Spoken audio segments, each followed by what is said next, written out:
Greetings and salutations, Dota fans. It is I, Badger, back for some more Legal Ads Season 15 action. We have a fantastic series on our hands between Foe or Ramen on the Radiant side and Marana's Moonlit Marauders M3 on the Dire side. I am joined by Longical, though he's not actually quite here yet. He will be here very soon. Regardless, we do have picks, we do have bans.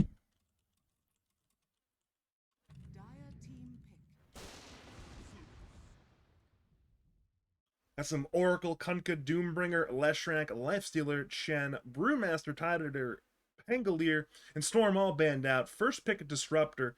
Response, Shadow Demon. 13 pick, Spiritbreaker. 14, 15, Tiny Zeus. So again, really sticking to the meta here. And we are now joined by the one, the only, Lads Plus champion, Lads Season 14 Grand Finalist, a man of many titles, including former coach, former manager, social media mogul, and meme master. It is Logical Dota 2. How are you in this fine evening? Thank you. Feels good to be back and hear all of those again. Of course. But we do have I got some of your boys in this series though. Of course, Radiance, number of associates of yours on that side, former teammates, Foreplay, and Pattern. And then the Dire side, of course, you've got some experience playing with Gex. So what's your read, emotionally going into the series right now? I think I'm seeing Gek tomorrow. Plans aren't finalized, but I'm going to New York. Oh, whoops. That's kind of dogs with her. I'm seeing Gek tomorrow. Somewhere in New York, big city. Gonna say there's like 10 million people. It's not very specific. Yeah. It's like, oh wow, he's in New York. You head on down. It's like, oh yeah, here I am, downtown Manhattan. Next thing you know, they're in like Nassau or New Rochelle or something or Port Chester. And that's 2 hours in the subway. You're not getting there anytime soon. Exactly. Yeah, I'm interested to see in these teams. I feel like Radiant, everyone knows is going to be amazing. Dire, insanely high Production MMR, value. but I'm not so convinced that they're going to be number one. Get kind of like soft turned me down to play with these guys, so I'm kind of interested in what he sees in them. I know like Mokio's good. Other players, I'm like very not convinced on them. Uh, Yeah. I love the words you use there.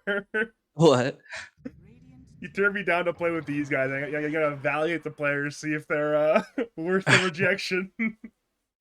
No, I mean, I think he turned me down because he said that we wouldn't get accepted with him playing, but I feel like that's kind of fake because I feel like the player I have on my team and him are like pretty similar skill, even though Gek's like probably a lot higher. No, he's like a decent. He's like a little bit higher MMR. So I feel like if I push to play with Gek, there's like no shot we would have gotten rejected. Well, I mean, you never Probably know. One not, but American. you never know sometimes, man. You know how it goes politically. I think my current team would be more successful as it is instead of with Gek. But Bold yeah, words, bold words. I mean, he's a pretty good player though. He's like, I mean, he's got his heroes. He does this thing. He's like a pretty consistent player, I'd say. And we are going to see a lot of that very, very soon, I am sure. Well, at least if you're a Gek fan, you're hoping he'll be consistent tonight and not, bad.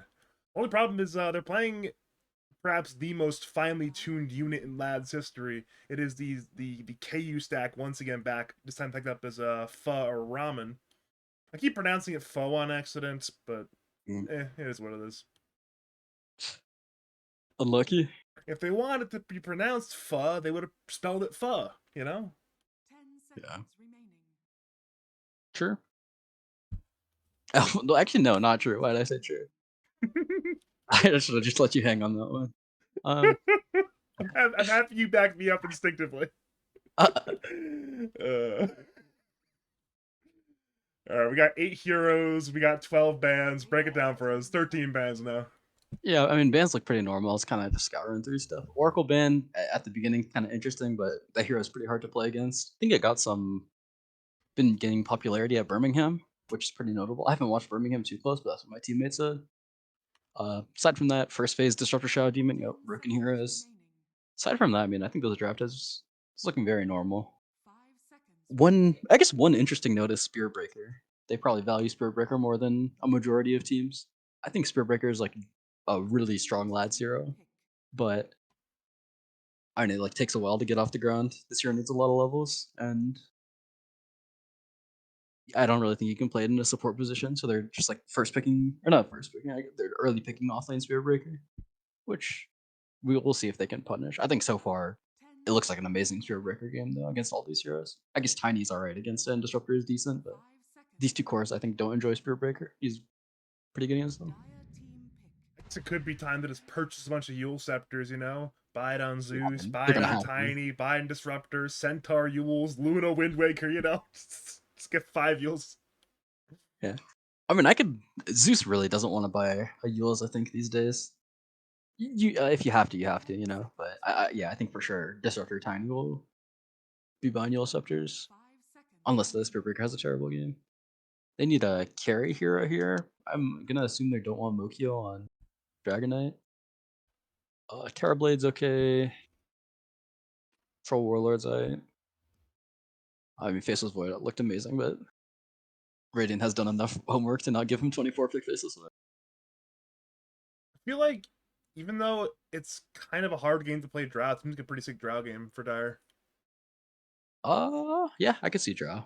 I mean, it's kind of tough. I think better Drow is Medusa. Is it? Yeah, it's untouched in the bands. I mean, they're not exactly the same hero, but I think they could lane. Ooh, Bristleback.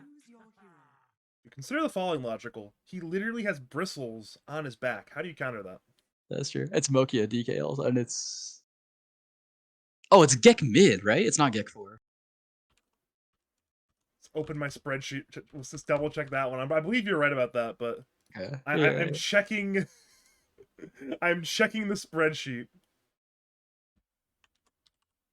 Okay. So it is Yeah, support Gek for Breaker. mid. Gek mid. Yeah, so they probably won't buy that many Yules. Maybe the Tiny will get one, but I think support Spirit Breaker, yeah, I'm like not a fan.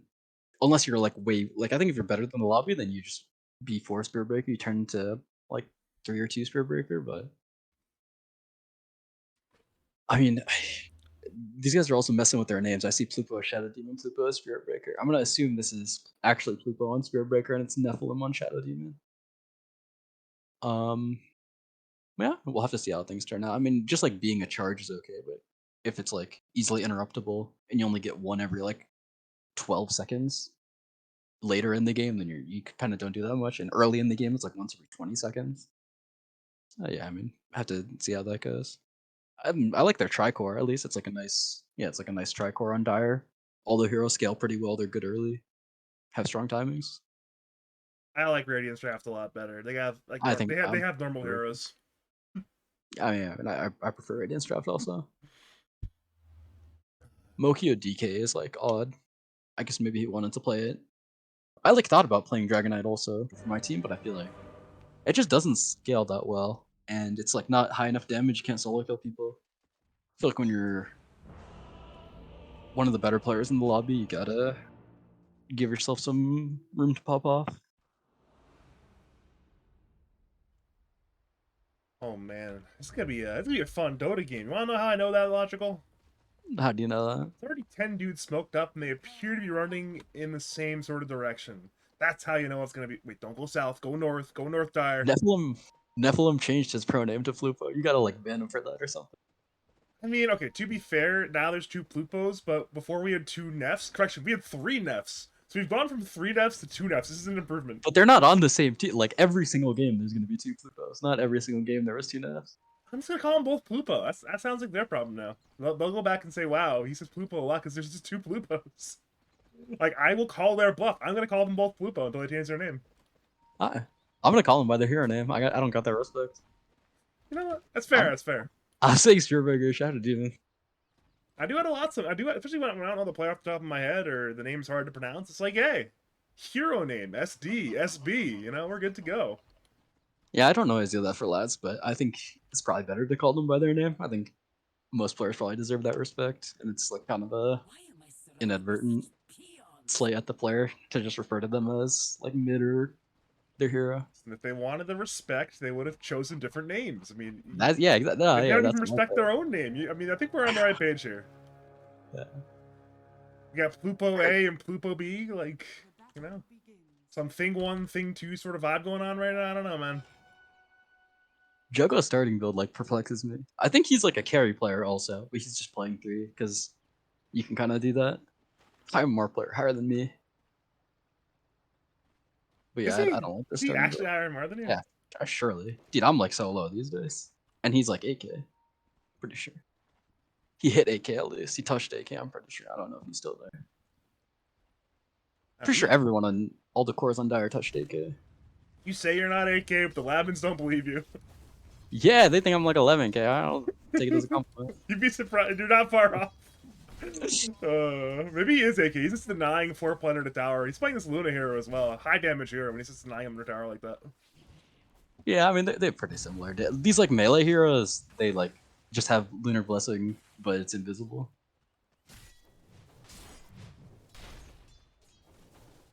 Mid lane, Zeus Coddle seems pretty even to me. Is that correct or wrong? Yeah, these are both like broken heroes, like S plus tier mid heroes. I'd say they're both top 3. Next to Sniper. That's never a great sign for Dota. Best mid laners in the game: Zeus, Coddle, and Sniper. Never a great sign for the health of your game. Yeah, I mean it's just kind of sad because like if you have a bad mid player, then like nothing's gonna happen ever. Because if you're like bad at Ember Spear, you can still go click slay the fist on people. But I mean, if you're good at mid, it's like a really good time because these heroes you can just like win the game with. I was casting last night. We had a Ember Void Spirit mid, and that was super fun. Like actual fun mid laners mid. Got to have a good time. Yeah, I saw that. You saw that? They I saw a little bit of that. That's a good game. Take your word for it. Wait, what's the good correction? Game one's a good game. Game two was an absolute beatdown. The beatdown Yeah, of all beatdowns. That'll happen. I've only casted like 5 games. I'm already mixing my games up this season. It's over. Top lane, Avalanche into 2-man hoof stomp. Plupo is on the run. Blood Grenade is in, and as a result, Plupo will go down. First blood going to Kobe, aka Bipolar Kid, aka Taylor Swift, aka League of Legends, aka a lot of names. We're just gonna call him Kobe, I think. Yeah. He's been Bipolar Kid for what, like 3-4 seasons now, probably? Yeah, something like that. He's sticking to a name finally. Well, who can say? You never know what next season will bring. It's true. Talked a lot about Dire though. Radiant, yeah, they're definitely favorites. Pattern's also really good now, I think. I used to think he was like a pretty mediocre, just like low 7K player, but I think he's like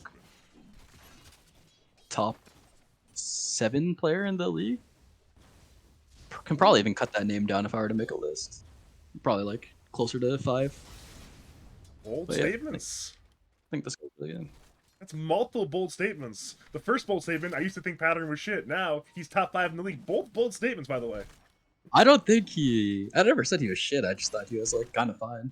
But yeah, I think he's like. Listen, you use kind of fine to describe the high 5K offlaner who doesn't feed. Pattern was definitely not kind of fine. No, the high. Oh wait. Bottom KU's lane, going KU is barely alive. One more will do the job, and there comes the cool spray. Down goes Disruptor. Lupo is barely alive. Foreplay needs to run away. You were saying before that. The high offlaner that doesn't feed. That's a broken player. They're not kind of fun. Alright, so Diesel Dota confirmed broken player. I think he's still high 5K, right? I thought that guy hit touch 7K also. He's 7K now? I don't know if he Is still that one is 7K now? Yeah, I mean MMR's like crazy these days. Dude, you win one game, you get 80 MMR if you double down. 80 is so crazy. Wait, top lane, rotation from Pattern. He's blasted. You were saying about double downs. Yeah, if you win 10 games, you get 800 MMR. What? If you just win 10 double, that's 8. Like, that's crazy. That's so much MMR. There's a lot of MMR. So hypothetically, you're just generating MMR there. If one team doubles down and wins, the other team doesn't double down, you're just generating MMR. Yeah, but I mean, you don't know when you're going to win, obviously. Oh, nice. Bottom lane, fantastic glimpse from KU. Charge in by Plupo. A lot of heroes are about to die bottom lane. Drugo is dead. Foreplay is barely alive. No bash for Plupo. And that'll be a double kill for Foreplay on the Luna. That's now 4 kills. The majority of them going to Foreplay. Yeah, that's pretty big. I think this Radiant lane was going pretty bad for Radiant. Like, the Disruptor dying, I was like really surprised. This is a really strong lane. and they're feeding to, I mean, not like feeding, but had a death that probably shouldn't happen against two heroes that are like supposed to be pretty weak in the lane. Oh, Oh, nice he glimpse back glimpsed to him! He Fallon. glimpsed him! Oh, what a huge glimpse. Back This with even a that. Sentry Ward, he knew! Maybe he didn't know. Either way. They had this. I think he placed the ward just for the glimpse. Like, That's still worth. That's still a morale win. I don't care if you die there. I'm KU. it is nice to give your Spearbreaker some resources though, even if it's unintentional. Like on the side of Dire, this guy gets solo XP for the kill. I Well, like this Spearbreaker hero a lot. Me too. I like Spirit Breaker a lot. One thing I will point out though is look at the denies on all the Radiant cores. 9 denies, 14 denies, 14 denies. That is a lot of denies. Yeah, that is quite a bit of nice. Like one might even say an excessive quantity of denies, and as a result, look at 1, 2, 3 in net worth with Zeus, Luna, Centaur. Not too surprising with that news. Yeah. That's pretty impressive, honestly, getting that many denies. That kind of tells me that Gek messes up. Or Gek messed up. I guess actually only 9, that's not that crazy, but I feel like you're almost like always supposed to be higher net worth on Coddle. I see that he put a sentry here also, so did Radiant walk here? Before the bet?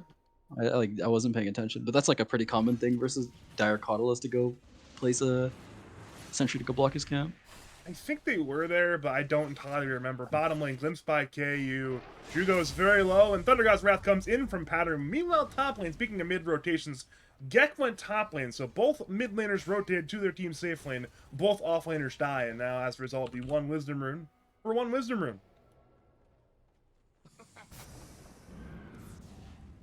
Yeah. Oh, he's still in stacks on Gek. That's kind of high skill. And they're bringing in both subs to secure this. They really want the stack to go to Gek. Keita is here, but it's hard to defend this. He'll Avalanche, I think he'll grab like 1 or 2 last hits, but not only is the stack mostly dead, he's about to die. Problem is bad coordination, banishment dodges the illuminate damage. Toss gets Spearbreaker away from the Tiny, and that should have been a kill, but instead it's not a kill. Yeah, that was kind of tough. The ult of Gek ran out because he used it for the top rotation, and when your ult runs out, it just like automatically casts the Q. That's if you cast it in the ult form. Tragic. Tragic timing. That's just pretty unlucky. Kind of surprised he's going Vessel before bots, but I mean, this guy definitely knows better than me as far as Cuddle mid.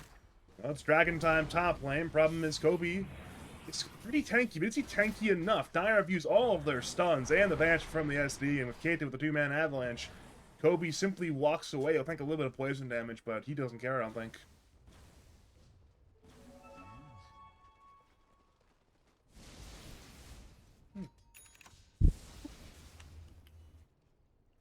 I said the onus is on Radiant to do stuff earlier on in the game. Like at this point, I mean, you got Spearbreaker charging around, and it's pretty difficult for them to make moves. But I think in the next like 12 minutes or so, like until minute 20, it's kind of going to be on them to either like kill some towers and put pressure on Dire, or to like set themselves up to be way stronger in the fights. Because this Bristleback is like a carry hero from the offlane. Spearbreaker is also like a core hero from sub. And I mean the DK I guess is like a one hero that requires less farm. Overall though, I'd say their lineup is kind of greedy. He does hypothetically require less farm, but he's still going a pretty greedy build in the DK. I mean, it's meta standard, but greedy nonetheless. That sort of blink Mage Slayer into Manta Ags build for Mokyo. Meanwhile, in the Radiant jungle, KU's being gone on by 3. He'll glimpse away Spiritbreaker, but it should not matter. It's already 1 kill. They'll try to move the pattern, but that kill is going to be a little bit harder. Charged up in 3 for Plupo. The pattern simply walks away. Pattern's rushing mules. I'm like not a big fan of this. He plays a lot of Zeus too, so I'm kind of disappointed. It's like support Spiritbreaker, and he has a really good game, and I think he's kind of ruining it with this hero. Feels okay to buy on Zeus, but there's like a pretty set build order on this hero these days. Well, mid lane, Keita's being heavily dove. It's a fantastic avalanche to prevent the charge damage, but it should not matter. It does buy enough time for Pattern to get his ulti off cooldown and bring down Plupo, though, so it is that 1-for-1 mid lane. Yeah. This is why I wanted you to play Zeus, even though the hero is different in our season. This hero's too broken. Was he that broken yet at that point? Nah, he wasn't. But I think the hero was still fine. The hero actually didn't change that much, I'm pretty sure. It was just like a couple small things, like the W doing 2 times damage to creeps, and like probably some ulti damage. Which, I mean, it definitely matters, but the hero conceptually was still good. And it's like impossible to have a bad game. You're just like playing solitaire. You just press Q on the wave, go stack a camp, look for ult. You don't even really have to interact. I mean, Yeah. kind of the same thing can be said about Coddle. For sure, it's like more so with Coddle. The heroes that play themselves, pretty useful. One thing I do want to say, though, is I found it interesting seeing the number of different Zeus builds we're seeing. I mean, obviously, Pattern with the Yule's Rush has got to be the first one this season in Lads, but again, we've seen, I'm going to call it the sort of meta-standard right-click build as seen by you in your series, but Camel Farmer had a very interesting Zeus build in your series. It's been a number of different Zeus builds so far. Yeah, I think the best one, especially on mid, is definitely Phylactery, Manta Shard, Octarine Core, I think. Speed put me onto the Octarine Core watching Game Loop Guide. Lower Manta cooldown means you can farm faster, and I mean, you got 4 spells that you'd like to be lower cooldown. Well, bottom lane, dive by Plupo and his teammate, Plupo. TP in by K to the counter respawn. Stampede from Kobe. They'll move over to Plupo. Glimpse onto the Spirit Breaker. Plupo tries to back him up, but it does not matter. I can't do this anymore. Spirit Breaker goes down. Gek rotates him. 4-play tanks a pretty big Illuminate, but it's only 1 kill for nothing. Yeah. Nice rotation. I mean, KU showing off why Disruptors get against Spirit Breaker. It's pretty tough.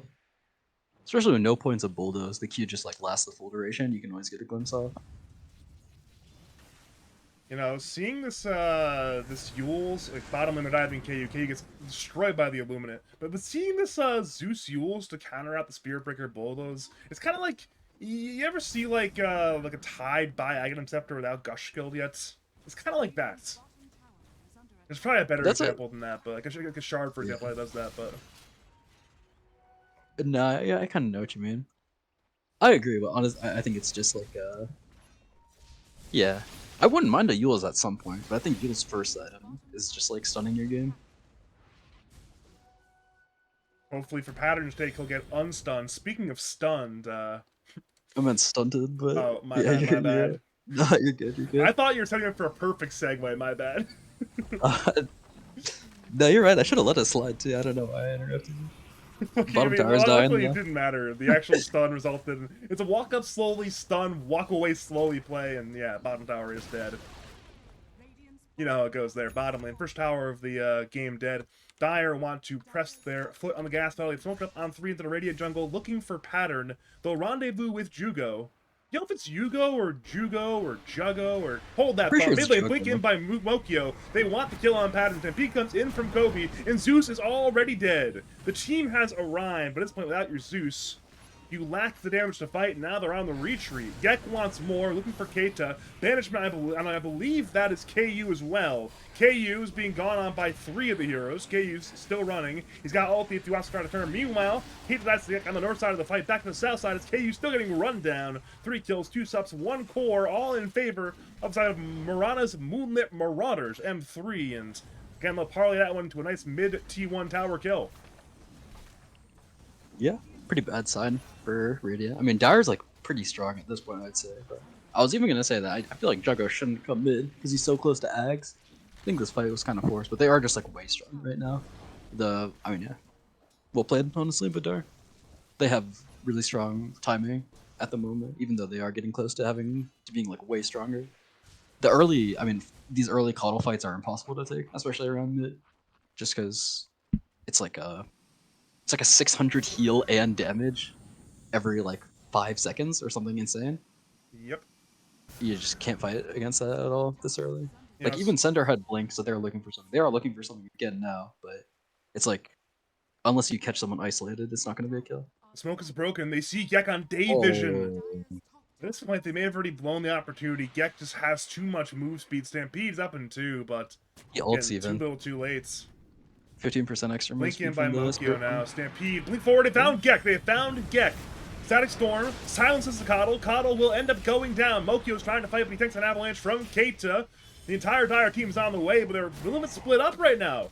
Spearbreaker ulti is there on Keita. Meanwhile, Radiant pursue Mokyo. Mokyo's still running. Both of them are barely left for time being. Mokyo is dead, and Keita will not be that far behind. It's 2 for 1 as it currently stands. Spearbreaker and Shadow Demon are looking for more, looking to turn a 2 for 1 into a 2 for 2, perhaps. Will choose to go on center, but Spearbreaker taking a ton of Zeus damage. Glimpse on the Spearbreaker. Spearbreaker is dead now, 3 for 1. Big wins so far. Juggo wants to do something with his Aghanim Scepter. He's had a lot of damage, but again, he just lacks the teammates right now. Yeah. And well played by Radiant. I think that would have gone well for M3 though. Gek just gets caught on this ward and like barely gets caught by the Centaur stun as he was walking back in. If he waited like a second or 2 seconds, then they probably would have gotten some return kills. I remember I was looking at the Radiant Vision there, knowing that Gekko's in this. Oh, they see Plupo. Oh no. That's not Plupo actually, that's Nephilim, but he's still dead. Regardless, one more kill there. This ward again paying off, and now it's a glimpse on Spearbreaker, who was charging. I remember I was looking at the Radiant Vision. I saw them break the smoke, and they had a very, very brief glimpse of Gek, no pun intended, and they didn't go in it initially, but also all ends well there.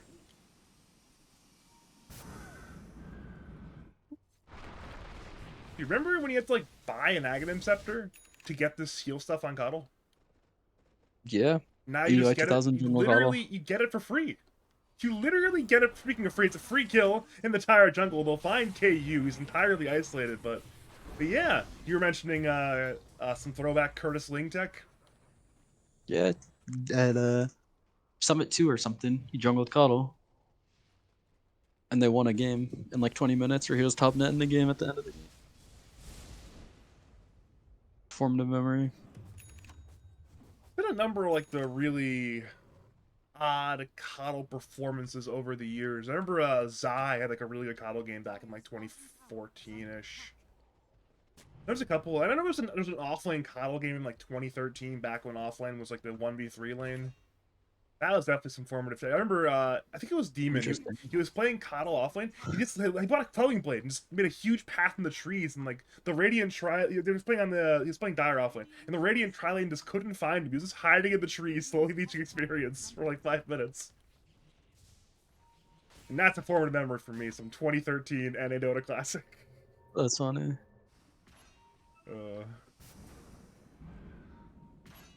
Smoked up Bristle. He's popped his smoke onto Disruptor. Disruptor gets charged by KU. We'll certainly kill him. We'll call that a bit of a gank tank, even though, well, the remainder of the team was safe anyways. But to save KU's feelings, we'll call it a gank tank. Yeah. They do have Coddle Bristleback also. I like... We really haven't talked about this combo, but it's pretty good. Because with the new way that Bristleback is with the Ags, the Coddle E reduces the cooldown, so you get like way more Ags in the team fight. Yeah, I mean, I know the old Ags was quite good, but, you know, it was only still 3 spells to cast. Now you've got 4... Well, I should rephrase. You had 2 spells to cast. Now you have 3 before you have the Ag Shard, but... It's nice. It's real nice. Yeah. I don't know how much they're actually going to use this combo, though. Because I feel like with the core Bristle and support Coddle, that can just be your job as Coddle. But as core Coddle... I think you probably want to be using it more on yourself. So we'll have to see. I mean, the Bristle was kind of an odd pick, I think, on 24, so maybe they had this plan in mind. If I'm Bristle, I am yelling at my Coddle, please, give me cooldown reduction, give me mana, I can go other items down. He's still buying the same items, but still. Okay.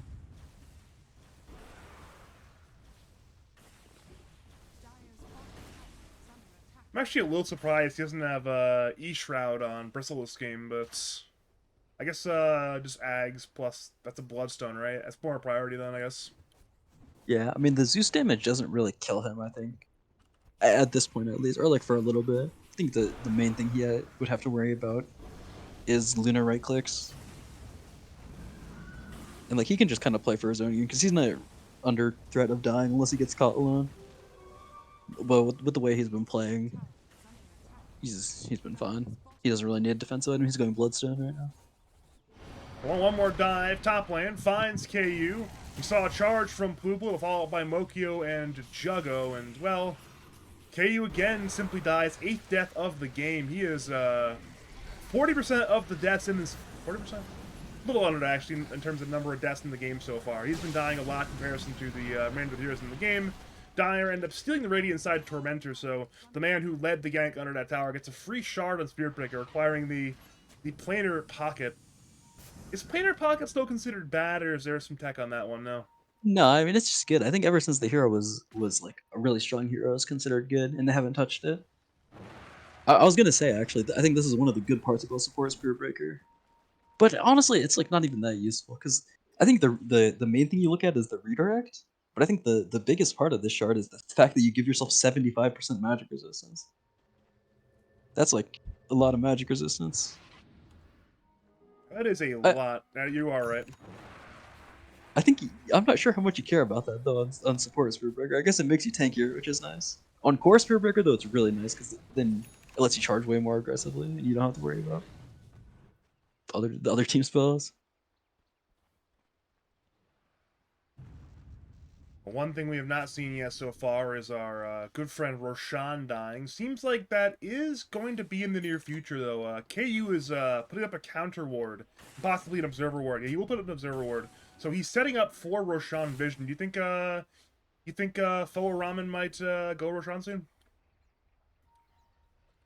Yeah, they just finished a BKB on Luna, so they might take that as the opportunity to fight. I feel like I feel like foreplay is still kind of low damage right now. Against the like tankiness of the dire heroes. But I mean, maybe they just feel like as a unit, if they're with each other, then they can take a strong fight.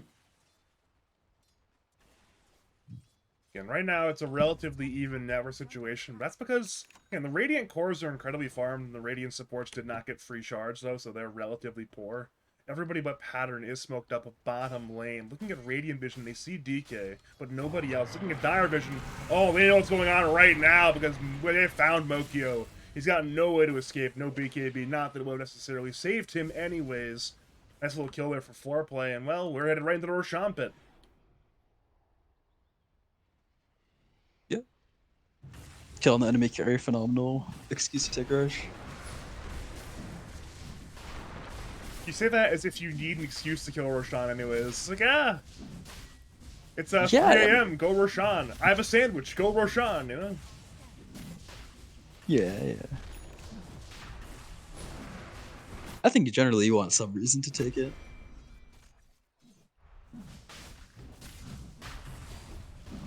Just like Raw Dog and Roshan with 10 heroes alive can be risky. That is true.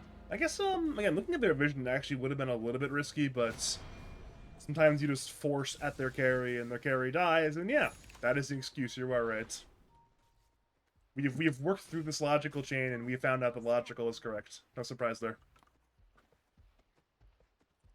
So also, I think Moki has been a little bit low impact this game. Like he's been on this what is supposed to be like a tempo hero, and I mean they took some towers with Dragon Form, which was great. But I don't really think this is the impact that you want out of your carry DK. I mean, you can say that he's like waiting to hit his later timing when he gets some more items, but I think right now is like Radiant's first real spike where they were able to get some pickoffs and get the Luna Aegis with like Shard and BKB. So I'm not really sure how I feel about this DK pick. Maybe if Radiant messes up one time, then it'll be good again because he'll just be able to shove lanes with Ags Manta. That's Noticeably. usually the big timing you want on that carry DK. It is that Manta Ags timing, and well, he has Yeah. neither Manta nor Ags right now. Yeah. I mean, it's hard to farm on this hero. Like, I can't really blame him. I think his build is a little bit odd, though. I see a lot of people go Orchid now. I guess the Orchid would not really have helped that much, but he's like he like went these early game items like the Mage Slayer and the Blink, and then he's just like farming for his Manta eggs anyways. It makes me think it almost would have been better if you just skipped them and went like Treads Manta eggs or like Treads or just like not a Blink dagger. Yeah, in hindsight, certainly a viable strategy to look at, but again, at this point, what is done is done, and now the big hero we have to look at is foreplay. He's number one net worth by a pretty good bit, actually, about 5k gold ahead of the DK. And again, he is getting real powerful. He's working on that Conda, I believe. Or is it just the phylactery or is it full Conda for 4 plays? It's full Conda, right? No, I think it's just the phylactery. He doesn't have the crit or anything. Oh, wow. Okay, I guess it's just phylactery then. He says, you know what, I could buy more stuff later. Just phylactery for now. Yeah, I mean, I wouldn't say he's particularly poor, but he's kind of light on damage. He bought a bunch of fucking, like, defensive items, or, like, just stuff to stay alive. I think now he'll probably go Conda Butterfly. I hope he goes Conda Butterfly. If he, like, buys a Pike or something, then Radiant might have trouble. Yeah, I mean, he's not died this game. There's actually a pretty decent shot he will not die this game because again, you look at the way some of these KU teams have historically been run, and it's you grab Aegis, you run the train, then you wait, and then you grab another Aegis, and when you play like that, it's very hard to make mistakes and die on a Luna.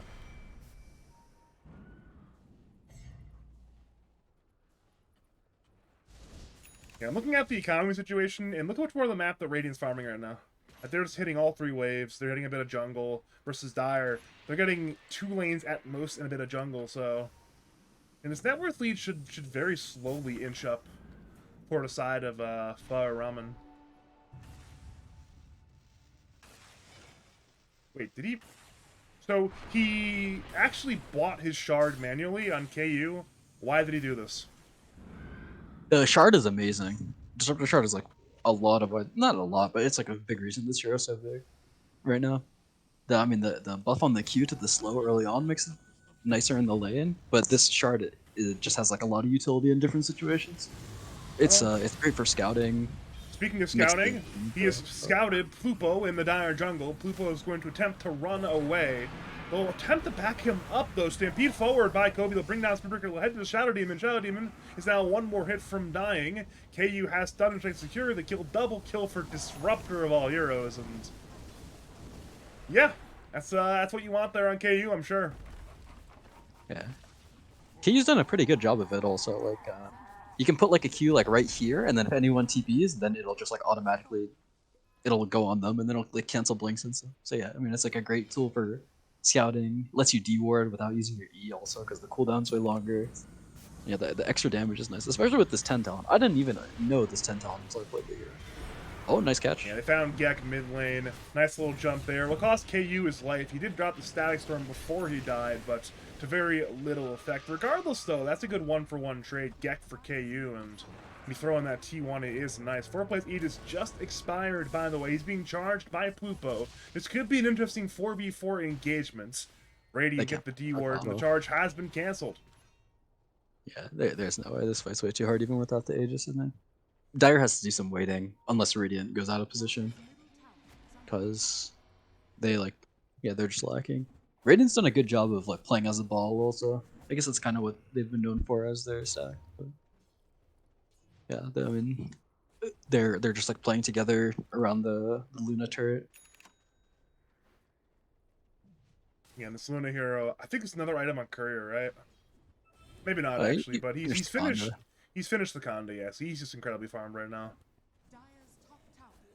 Yeah, Conda 20 talent, classic timing. Now he's actually like pretty scary. And he's definitely got a lot of room to grow. I mean, sell the wand, buy another item, maybe disassemble mask into either a satanic or whatever else, maybe a butterfly. There's a lot of options here for 4-play to really just make his game stronger. And again, somehow, some way, if M3 can get a good maybe a second Roshan fight, there's a way back in this game. But this game feels very methodical. There is going to be a 5-man smoke. Looking at Dire Vision, they see very little. They know the lanes are somewhat okay. They now see Luna top lane. They're pinging Radiant Tricamp, but they're moving blind. They see very, very little right now. They see illusions mids. I know Zeus is somewhere, but those are very long-lasting illusions. This gank will likely miss. Yeah, I mean, Dire have hit some key timings. Jogo has the Eternal Shroud that you were talking about and is level 18 now. It's a good day to buy E-Shroud, I suppose. Okay, versus Zeus, it's important. No shard though, it's kind of crazy. Minute 30. I feel like a lot of people buy that at like minute 16 right after that. Yeah, he does have it in his quick buy, so perhaps he'll get it in the near future. I guess if he's getting really greedy, he can go for the Radiant Tormentor again. It just respawns, so maybe that'll be the play. It's like, hey, free Tormentor, I'll get a free shard. I can spend that 1,400 gold elsewhere, but for now, it has not happened. Oh yeah, that's one big thing about Bristol. Yeah, you can just like solo the Torm. He missed his E. That's hilarious. That is a little bit unfortunate. Luckily, E missing regardless. It should still be a free Tormentor take. If Patrick could have ulted there again, potentially. End up being Shard for Mokyo, though, not for Jugga. He's gonna buy it anyways. The DK shard is like really nice, I think, just for farming purposes. I was kind of also surprised he didn't take it earlier, but I mean, it kind of makes sense. He just wanted the Manta ASAP. The Manta cooldown nerf is actually something that I haven't thought about this year, but that probably feels kind of annoying. Like playing like Morphling and like even Zeus, you can like notice that the extra 4 seconds, even though it's just 4 seconds. You think like, what the fuck does that matter? But it's really noticeable on certain heroes where you like Manta for like to form a wave, and then you're like waiting for it to come back up for a fight. I assume it must feel like that on DK also, because this hero is like really relying on the Manta. Yeah, I mean, it goes from what was before 2/3 uptime to now it's closer to like 60% uptime. I think slightly lower than that even, so... Again, certainly if you're spamming it out, it'll be not as available.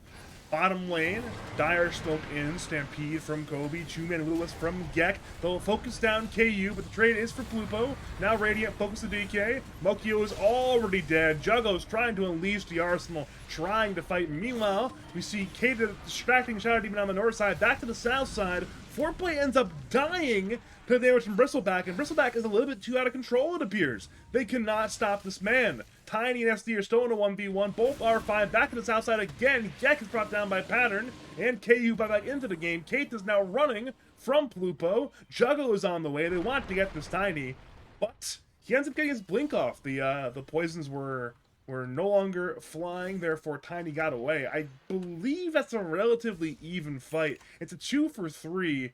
Luna lost a streak, and KU's the buyback there. Yeah. Sure, yeah. Yeah, I mean, I guess the buyback on Disruptor is kind of big. I thought that fight was going to be way worse for Radiant once Foreplay died. Kind of, he's got the Silver execute now.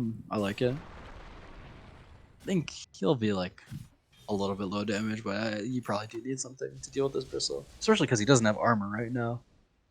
I'm pretty sure Juggo is supposed to buy like AC or Shivas right now, and then it's way harder to kill him. I was thinking, what could Foreplay buy? But I can't really think of anything.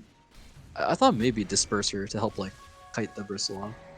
But Bottom lane, Nether Strike onto Keita. He's tanking a lot of quills, and that's a little too many quills. Death by 1,000 quills, I suppose.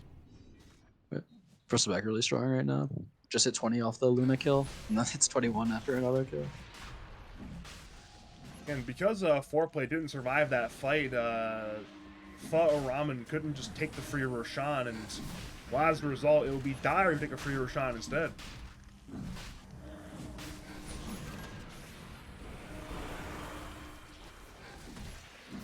Okay, is there an angle of just wait 45 seconds and wait for it to go top for a cheese?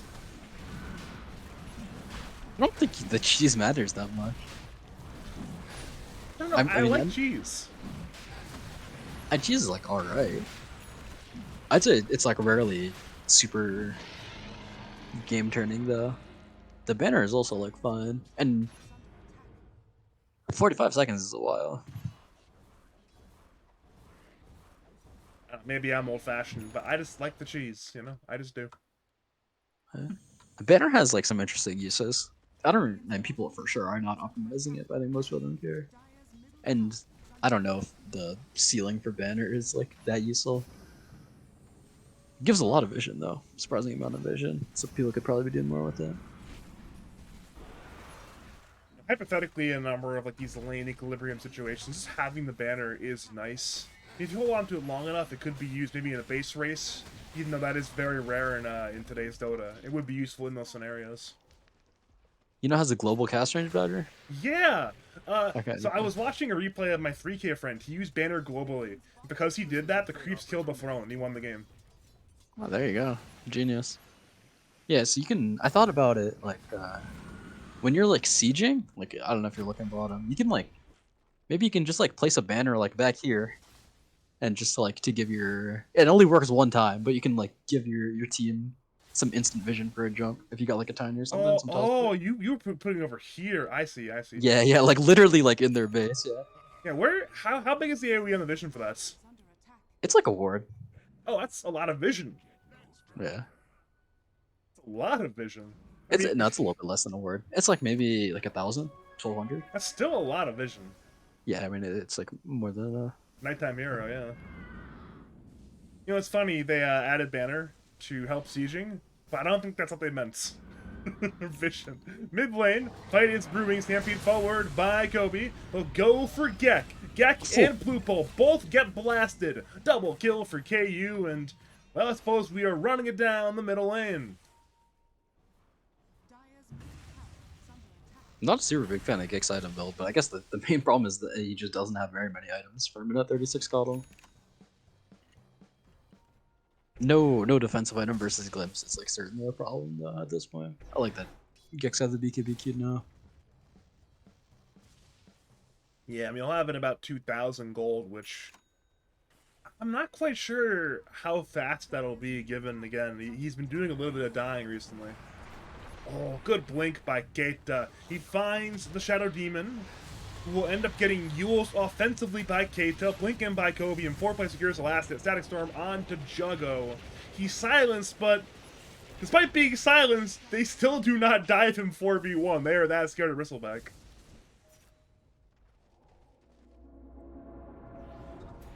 Yeah. Honestly, I think the Bristler could be doing more. I guess he's got to worry about a Silver Edge now, but with the Shiva's armor, I feel like he's been playing kind of scared. I'm not sure if he's like waiting for 25 time in or what. But I'd say his team is like definitely feeding, but they're. It's a bold smoke decision. They go as 4. They jump KU. Nice And KU is dead. He'll lose the gem. Do they notice the gem? They do. They do. Yeah, I sure hope so. Dieback, no gem. That's like really big. It is still a bit of an 11,000 net worth lead for the side of Foa Ramen, but you know, every little bit you can get momentum-wise is nice, and despite Bristle being like 6k behind the Luna, he's probably still the strongest hero on the map right now. Yeah, I would agree with that sentiment. Children for Bristle Gration. Bristle can definitely die. He's not like as unkillable as he was 10 minutes ago. He does way more damage though. I'm seeing a massive yellow bar above the HP bar. That seems pretty unkillable to me. Look at that thing. It's a 1.9k shield. He's literally got an invincibility rune. He's not going to die for... How long shield rune lasts for? That long.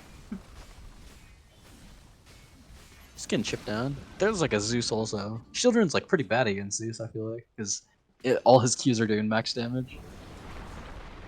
That 1,000 is like 2 Qs. I guess he's got a shroud though. The shield probably like doesn't. No, I mean, it probably gets affected by the eternal shot.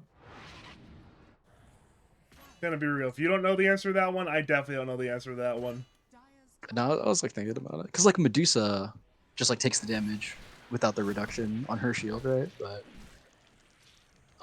what's it called?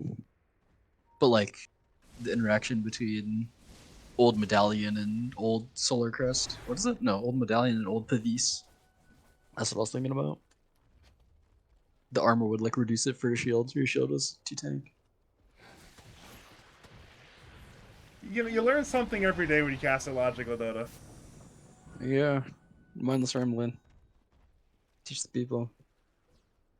So one step at a time. You know, they say knowing is half the battle. So Ah, you're too young for that reference, anyways. I mean, I've heard it before. I don't know what it references to. G.I. Joe. Yeah, that's like the Legos or whatever. That's the Okay. Midway, you see Luna sieging not the again. Legos, but you know the little Yeah, like little, toy. little action figures, yeah. Yeah, there you go. They call them figurines nowadays, and figures is a cooler name. Charged in, glimpse away, Juggle's now gone. He is no longer in the fight. Static Storm on Kyle. It's a fantastic fight for the Radiant side. Gek is already dead. Plupo is invisible, therefore he's slightly invincible. But regardless, no coddle, and your Bristleback's on an island away from the steam. This could be, she's not as bad as I expected. It's only Shadow Demon and Coddle dead. It could have been a lot worse than that. Yeah, I mean that's still pretty tough though. Dying like right in front of your base like that against Luna. It bought time for Bristleback to walk back to his base, though. He's already back. He's no longer at the Ah, Radiant top lane any longer. he's got Eels queued. I don't like this, but I mean, I could see the Wind Waker angle against Disrupting.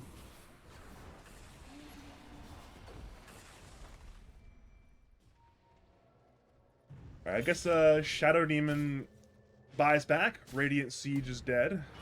They did get something, being that T3 tower, but again, no racks. No racks for now, at least. Yeah, no racks. It's like kind of crazy. They really didn't go for it. That's kind of soft from Radiant.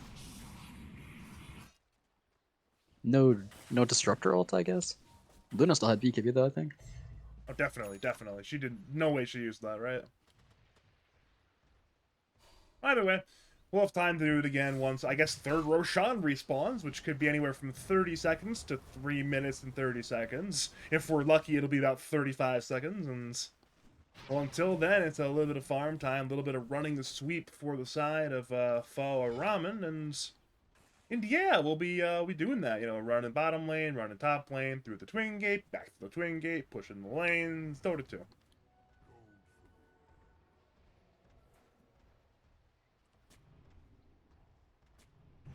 Yeah, you know what Keita should be doing? He should just be sitting in Roshan pits. Like, don't leave the Roshan pit. Just sit in there. Wait. Oh, that's unlucky. You see that timer? That is so unlucky.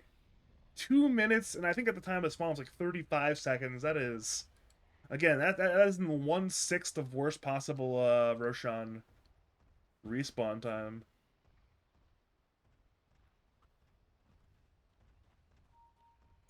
Man.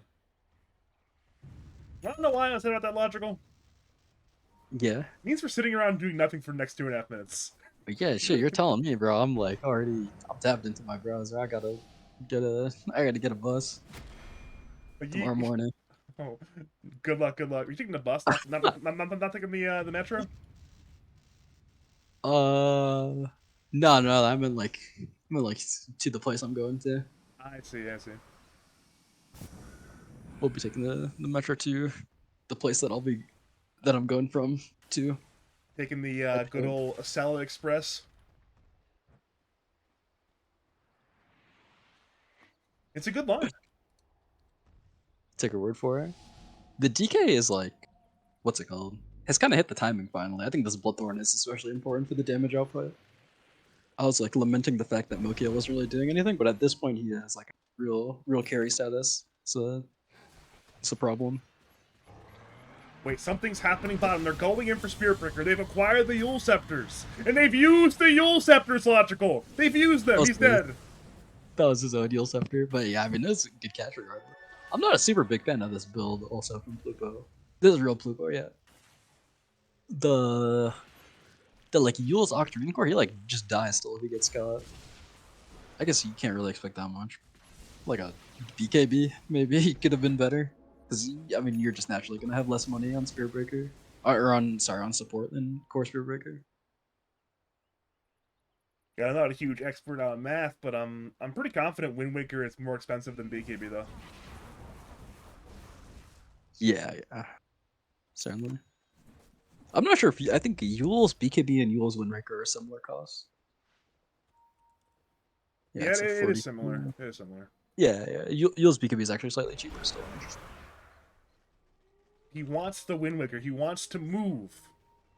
Top Yeah, I mean, lane, it it's wouldn't. fight time. Foreplay runs into Mokio. Stampede, but he still blinks away. They'll choose to go on Shadow Demon. That will be a dieback on the Shadow Demon. Mokio has no BKB. They're choosing not to interact with them anyways. They'll move towards Juggo. Juggo uses the quills, walks away. Roshan is alive, by the way, so that is the situation. Those are the stakes. It is Roshan time. Both teams are aware.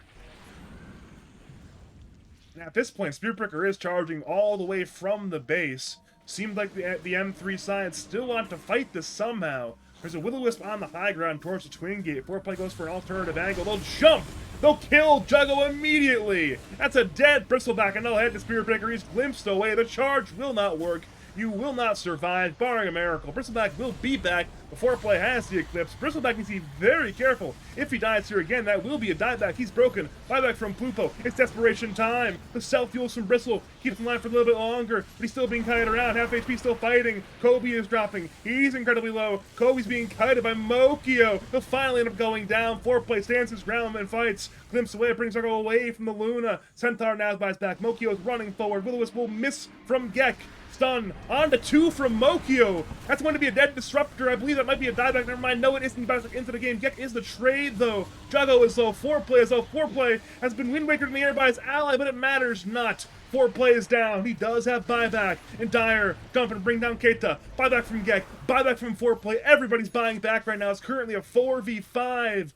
But Radiance, they lack the numbers. They are not in the vicinity. We see the Luna and Disruptor there going through the Twin Gate, perhaps. That's a very risky play to make. Charge forward by Plupo. He wants to go for Pattern. Pattern has the Yules. They stunned him. And if he goes down here, he will have buyback. Too many stuns, too much damage. He jumped to the low grounds. But the only low ground he's going to is the grave. That's Pattern dead for 97 seconds. Another kill for the side of M3. And they will claim Roshan. That will be the cheese. That will be the Aegis. And that will be a free Aghanim Scepter. Yeah. Oh, free Aghanim Scepter for Shadow Demon. That is nasty. Awesome. Thought the fight was going to go really well for Radiant after the first kill on Bristleback, but now I think the game is like wildly in Dire's favor. They used their buybacks on Radiant also, but it was like way too hard for them to get there because they had to TP to the outpost, which is going to like take more and more time depending on how many heroes do it, and take the Twin Gate. And this pretty tough situation. Unlucky. I mean, it's technically an 8k lead for Foe or Ramen, but it just feels... It feels so hard to win this game, despite being up by 8k. Maybe that last fight is making me feel biased, but... That fight seemed hard. Yeah. Fight was pretty hard, I think.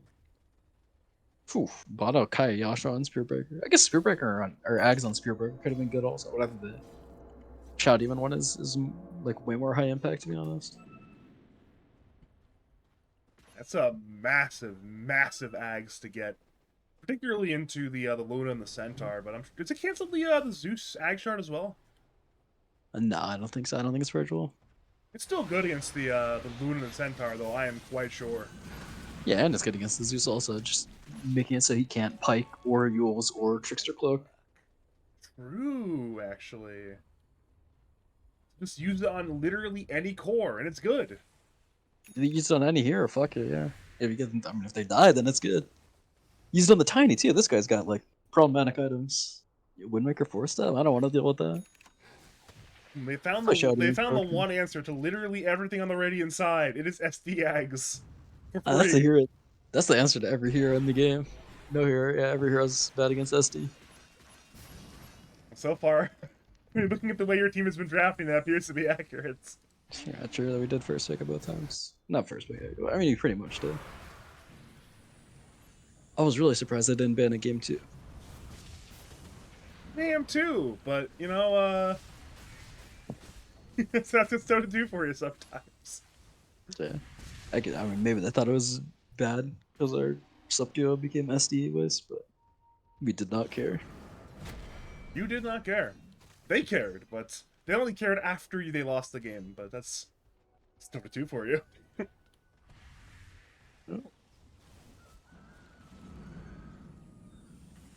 You remember that 8,000 net worth lead that Radiant just had?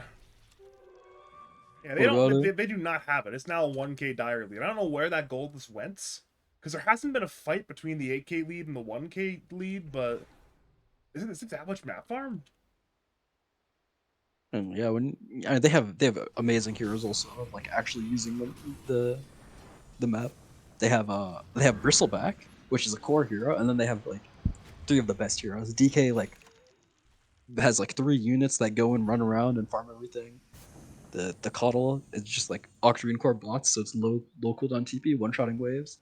And the Spirit Breaker also, just having a support that like can one shot multiple They see waves. Mokyo, and he's still got no BKB. He's inside the Static Storm, and that will be his resting place to save from the Shadow Demon. Will that be enough, though? He's got free pathing. They haven't finished him. They have not finished him. Mokyo walks away. Now foreplay's broken. He's BKB'd. He's eclipsed. He's used everything, and everything used on him. He's being kited around the Bristleback once again. That man has bristles on his back. He's just too powerful. Luna will end up going down a few more, but no, the Titanic life steal's enough. It'll not be a 1-for-1 trade, but Luna has no buyback. It's a big hero to not have buyback on. Will-O-Wisp Pits 2, Pattern, and Kobe are both running away. Meanwhile, Keita will distract on the north side, allowing the remainder of his team to run away. But when the Tiny dies, that will be Tiny dead. He will have to buy back.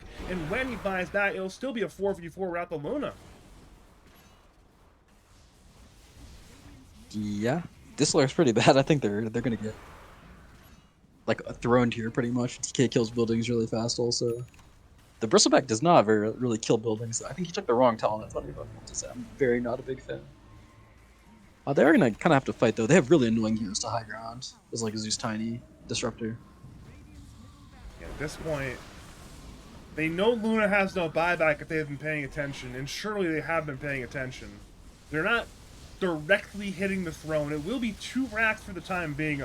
Likely Megas if I had to guess. Wind Waker from Juggo. He'll get away. Meta racks mid or low. Meta racks top are under attack. They'll go in for Keita. Keita will Wind Waker himself away. He's silenced, though still fine. The buildings, though, cannot use Wind Waker. They cannot run away. They'll simply end up dying, though.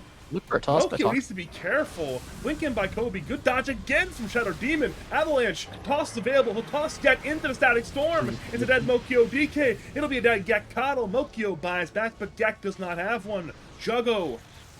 He actually only has 1 life now. He needs to be careful here. He might be kited around. He'll look at himself. And now Moki gets glimpsed away. He gets glimpsed away by KU. And now it's Bristleback against the world. He's got an SD, but nothing else. They'll hunt him in a 4v2. They're picking SD on the Radiant side. They still see Bristleback. SD is inside the kinetic field. He'll certainly end up dying. Now can Bristle get away? The TP! That's a cold-blooded TP, but no! It's not cold-blooded enough. He's avalanched and tossed. His TP will be canceled. He'll get used by somebody. He'll now use Shiva's. It's Raid Boss against 4. DK is slowly on the way, looking for an angle. Juggo has Trickster's Cloak to go invis. They still see him. Glimpse is up, and right now he's glimpsed back to the stairs. Shadow Demon buys back. Plupo charges forward. KU gets stunned. And at this point now, Bristle will certainly get away. Plupo will, I believe, Yules himself. I'm not entirely sure. He's dead regardless of if it was his Yules or an ally or an enemy Yules. And now at this point, despite the Luna dieback, it was not game. It wasn't even 2 sets of racks. There's only 1 set of racks, and now it'll be Ramen going down the mid lane. They know that Gek has no buyback, and they know that Poopo has no buyback. Stampede was used, but only being a little bit off the mark. They wanted to go for Mokyo, perhaps. And they now see him anyways! Oh no! He still has no BKB! He simply cannot get away here. He's isolated. He's got no friends. He's got no team, and now he's got no life. He's down with no buyback. Yeah. But a lot happened really fast there, but I mean, this looks really bad for Dire all of a sudden. I guess Gek will be alive soon, and he'll have buyback when he respawns. They can't kill this Bristleback though. But I mean, maybe with Luna, if they isolate him in the Disruptor ulti, they can. Disruptor is not here though. Has to buy bots and come in the next wave. I mean, somehow they'll have to punish this DK dieback. They have to punish this. They've got 90 seconds logical. They have to get something big out of this.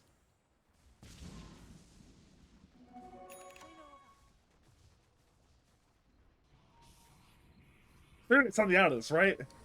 Surely they're gonna get something out of this, right? They should look for tossbacks at least. I don't really like it where they're standing. They should just like okay, now they're in good spots. I think. Surely they'll do something here. Surely. You're not have to sit back and let their waves die, right? I mean, it's pretty tough. I know it's To be pretty fair. tough, but is there a better opportunity than to die back Dragon Knights? The DK is like definitely not their problem. It's He's true, like he but has a lot of money, but yeah. I mean, we'll see. They have a window right now. Okay. again, the wave almost dies. Thundergod's Wrath scouts things out. Blink hoofs not forward by Centaurs. Pulupo still walks away, and well, that is a blown initiation. There's still 30 more seconds, but again, the structural damage, it is minimal right now. Maybe a range rax toss Oh, back. That's what you wanted. Static Storm on Bristleback. Eclipse from foreplay. That'll be a dead Juggo, but he does have buyback. Range racks mid go down. Melee racks mid go down. DK is alive in 10. Bristle is alive anytime he wants. Gek has been spotted. Offensive disruption onto the Luna from Shadow Demon. Another tossback. He found the Shadow Demon kill. Has to die back once again. Keita will Wind Waker himself to the south side. He'll now 4-staff. 4-play goes on tier 4. 1 tier 4 is dead. Bristle will into the game. Charge forward by Pluto. He wants to steal him for the Tiny. Keita will avalanche onto the floor, allowing his team to retreat for the time being. The Tiny will certainly end up going down. He's got no buyback. It's now 4 on the retreat, and otherwise it will be a clean retreat. So there will be a 40-second window where SD will do whatever fine. They're fighting. Shiba's forward by Juggo. KU spots him out. KU certainly will die, but is it for a good cause? He'll stop on 2. That's a dead Spear Picker. That is a dieback. They'll break Dragon Knight. Dragon Knight goes down. That 2. Again, is a dieback. They'll move to Bristleback, and Bristleback has only 1 life. He'll Wind Waker to the west. Yak has a Will-O-Wisp. Radiant are trying to kill this man, but now they're split up. 4-play, and Kobe run forward for Gek as Pattern, and KU fight with Juggo. Juggo will probably just kill KU here. Back to Gek. He's still being hunted by 2.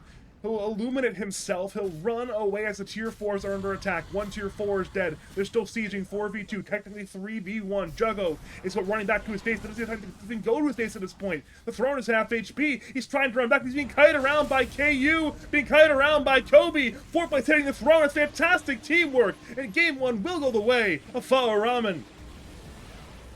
yeah, well played at the end of there. Juggo, I mean, he was definitely like carrying the team. But I think he had to do more in these fights. Not a big fan of the item build. And then yeah, I mean, at the end there, he just got lost. Well played by Radiant. I think they just outfought them. More experience as a unit, I suppose.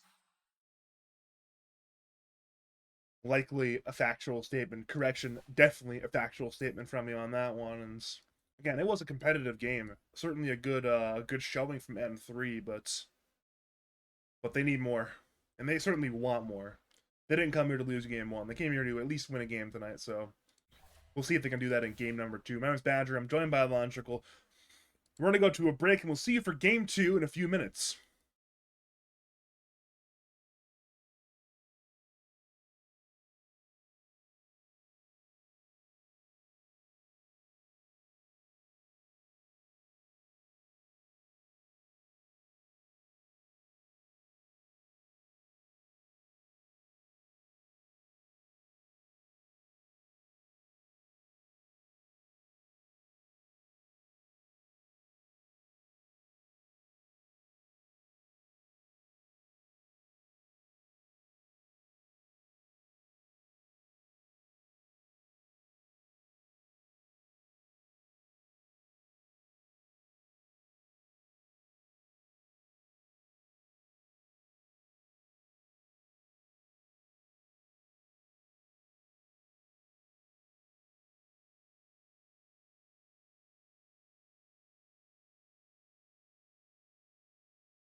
Greetings and salutations, Dota fans. It is I, Badger, back for game number 2 of the series you were just watching between Marana's Moonlit Marauders M3 taking on Ramen. I'm once again joined by the same co-commentator, the man of many titles, Logical Dota 2. How you feeling after the break? It was refreshing. That game was boring. Game one was boring for a long time. I feel like the end got kind of exciting because like the bristleback was unkillable unless very specific conditions were met. And then at the end of the game, they ended up just ignoring him and cutting him with glimpse and disruptor spells. Yeah, that is accurate. But hopefully this time we'll get something a little more different, something a little more wild and crazy. But probably not. Probably not. Disruptor ban this time, which means new hero. New Did they hero. did they touch Timbersaw last game? I actually don't remember. I think there might be a I'm Timbersaw. checking the Dota buff right now. No, it's actually just untouched. I think that's like I think Pattern's really good at that here. He was like spamming it for a while. It's like a pretty bad faith here. I think the hero's like does way too much, especially in the mid lane. He's laning is too solid, and you like can't die. A lot of times you just like first pick Timbersaw also, and you just like can't die at the beginning of the game because the enemy team doesn't pick adequate heroes. Wait a minute. There's like 6 other series going on right now. Yeah, I I should was probably looking do at a two of them. slight around the league recap. So Nebula beat Cuban Extraction Team game 1. Funny Zone beat Frauds 2 game 1. Whatever beat the USS Guam Air Power Team game 1. Dem Boys slayed Pizza Dog and Pizza Dog's opener for their season, and then Happy Birthday Hatsune Miku beat Canada Hell. So a lot of decisive stuff going on, and then Polar Ass Dessert is actively in game 1. What 2 games you looking at there? I just have the games that are being casted. Mr. Brightside, which is Pizza Dog, Them Boys, and Buffles, Lads versus Funny Zone.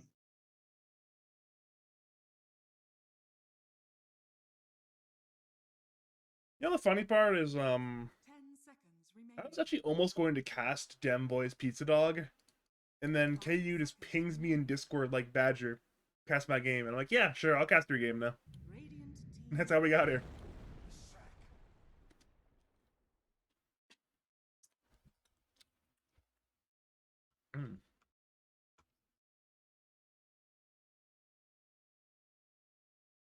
Seems like we missed some good games in the other games as well. Oh well, that's Dota 2 for you, right? Uh, yeah, they look alright. He's a little more interesting than what we had. Dude, Yeah, Nebula game 1 went 70 minutes. I don't know if that's a good thing or a bad thing, but it's certainly a thing. Wait, how do we approve this team? What? yeah, that's what I'm saying. Oh my lord, how do we approve these Oh, and there's Colonel. teams? I see. They have Colonel Squid stand in for Journey, which is like I'm Oh. pretty sure that's a downgrade. I think Oh, because he's definitely. played 5. Yeah. I was looking at the He's got team. I was 40 looking century at worth. that. Yeah, I'm like, wait a minute. We approved this team? When did we approve this team? that's what I'm saying. Shit. But I remember Boldex is playing mid and Squid playing sub, so I don't need to completely panic.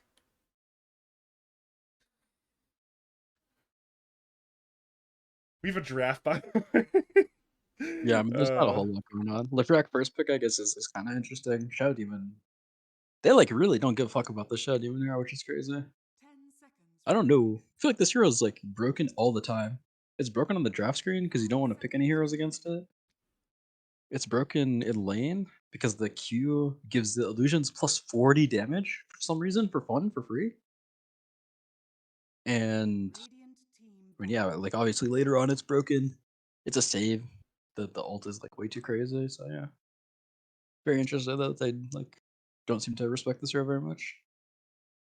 You're a big statistics enjoyer. Right now, if you look at both picks and bans combined, Shadow Demon is the 11th most popular hero in Lads, which, Really? and I feel like it probably should be higher than that, right? Yeah, that also sounds very low. Yeah, it's got 6 picks and 10 bans, which again, I guess that's still a pretty decent rate, but I don't know. I feel like it probably should be higher than that. Yeah, I mean maybe some people just don't like playing it. Also, if you like I think there's like a misconception that it's boring to play, even though it's like one of the most fun to play subs. I think like Shadow Poison's really fun, and I mean I don't think that spell is the best, but I think you can pretty reasonably get 2 points in it at 3 every single game, and it's not a greed. Jakiro, Speaking of heroes that are not interesting, it's Jakiro. this hero's fun if you have a good game, but if you don't have a good game, then it gets like then you just you're like playing in slow motion and you just like slow and stun stuff. But if you're having a good game, you can like push down towers. You get an early 6. You could just like kill someone. Shove waves. Dude, if they Yeah, no, reduced all of Jakiro's cast animations by like a quarter second, that hero would be so fun to play though. yeah, I'd be absurdly broken though. Even like a tenth of a That's second. cap actually. No, yeah, I mean I don't know. Maybe they will. I don't I, think that hero's awful though, so I don't know if he needs all that. I know, but I'm talking like the smoothness of the gameplay. It's Yeah, like for talking like melee, it's like playing Fox versus playing I don't know Ganondorf. Like one of those feels more smooth to play. true. Like Tiny, that hero's smooth to play. You see his spells; those are smooth. I don't know if that's true. I mean, you have to make do. I think you also kind of have to make do on Shakira because like the tiny spells, like all the way back in the day, used to be really smooth, but now like your spells cast ranges are kind of low, and like avalanche can be kind of hard to hit if you haven't played the hero. It's buy a Blink Dagger. There's no equivalent to Yeah, Blink Dagger on Jakiro I that mean, just yeah. solves your problems. Once you buy a blink dagger, it's pretty easy to play. You just have to make sure you don't under blink. Sounds like a skill issue more than a hero issue, though. Yeah, you'd be surprised that a lot of people end up doing it. Listen, A lot of botched listen. A initiations. lot of people in Dota have skill issues. I'm among them. So it's a very common ailment in this I think community. the skill goes pretty high though. I've seen like rank like I don't know 15 players that under blink and miss kills. I miss a lot of kills because of it. It's a very wide ailment in the Dota community. Uh, Miranda has been selected. That's the KU hero. I think you kind of know where all the heroes are going. There's a chance it's Tiny offlane, but I think realistically it's gonna be Tiny 4 again. Mirana's gonna be 5 almost 100%.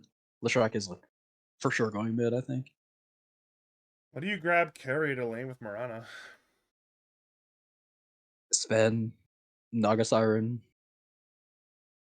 Does foreplay play a mean Naga Siren?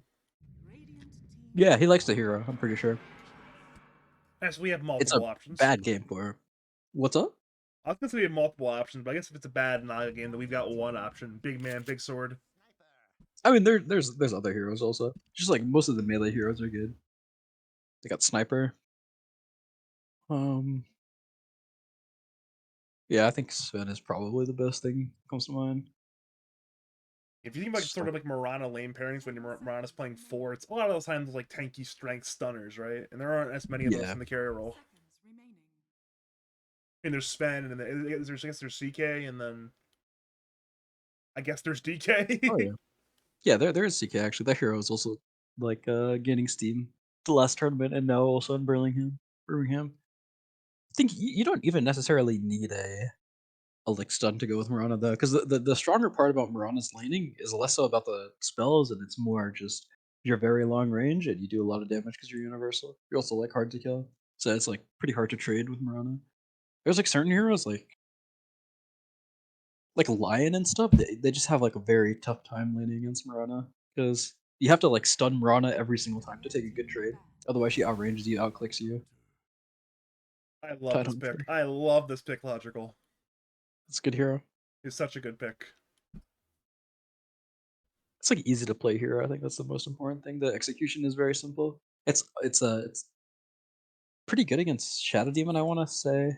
I actually no, that's for sure cap. What am I saying? When you get ag, you get broken. But early on, it can be hard to save people from Ravage unless you have a Blink Dagger on SD.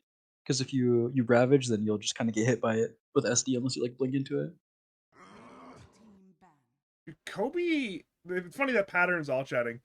Kobe has a legendarily good win rate on Tider. I'm gonna get the exact number because I'm pretty sure it's some absurd like 90% win rate on Tiny. I want to find out the exact number before I talk further, but it's really high. Where is Rizlord69? There he is.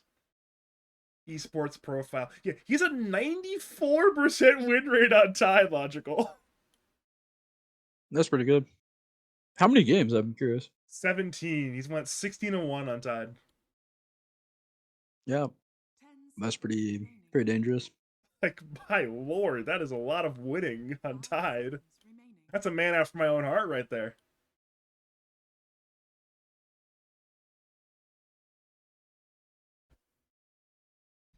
I see his. He actually has just never lost a lads game of Tide. His, That's a crazy stat. what's his one loss not playing a last game? Yeah, his loss was open qualifiers. Who'd he lose to in open quals? I mean, it wasn't like the best player, but they were like wildly out. It's like QM333, Old White. This is what's his face? This is Ush. That's a good stack. Yeah. Chris Usher, the China guys, like that's a good stack.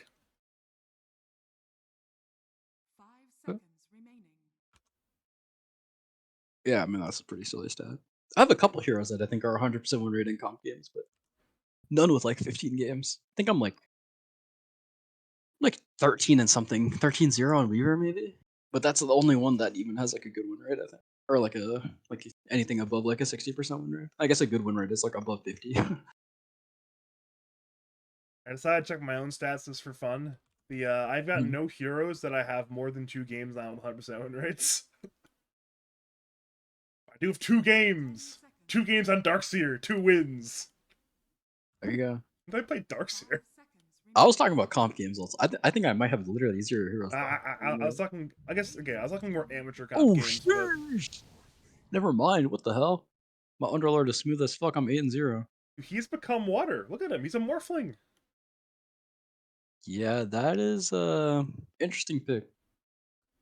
But I mean, they'll have a really strong late game timing. I think there's like probably some point where fighting can be kind of awkward, especially if this Leshrac gets out of control. Like, what are you doing to this sniper? You have to wait for a tiny blink. They need a carry hero on Radiant. There's like a Drow Ranger. Is it banned? Well, that's my. It I guess is. Sniper Drow is like a bad combo though. I think they're gonna pick another hero that's like some like weird semi carry type thing. Is Drow Sniper that bad with those 3 heroes into those 5 heroes? Though, like I know normally it's pretty bad, but it seems fine this game. Well, I mean, yeah, I think it's fine. They could figure it out for. I don't think it's a super great, but those heroes do the same thing. So they're kind of stepping on each other's toes as far as like not wanting to go in and give vision and stuff like that. Could see like a Wind Ranger also.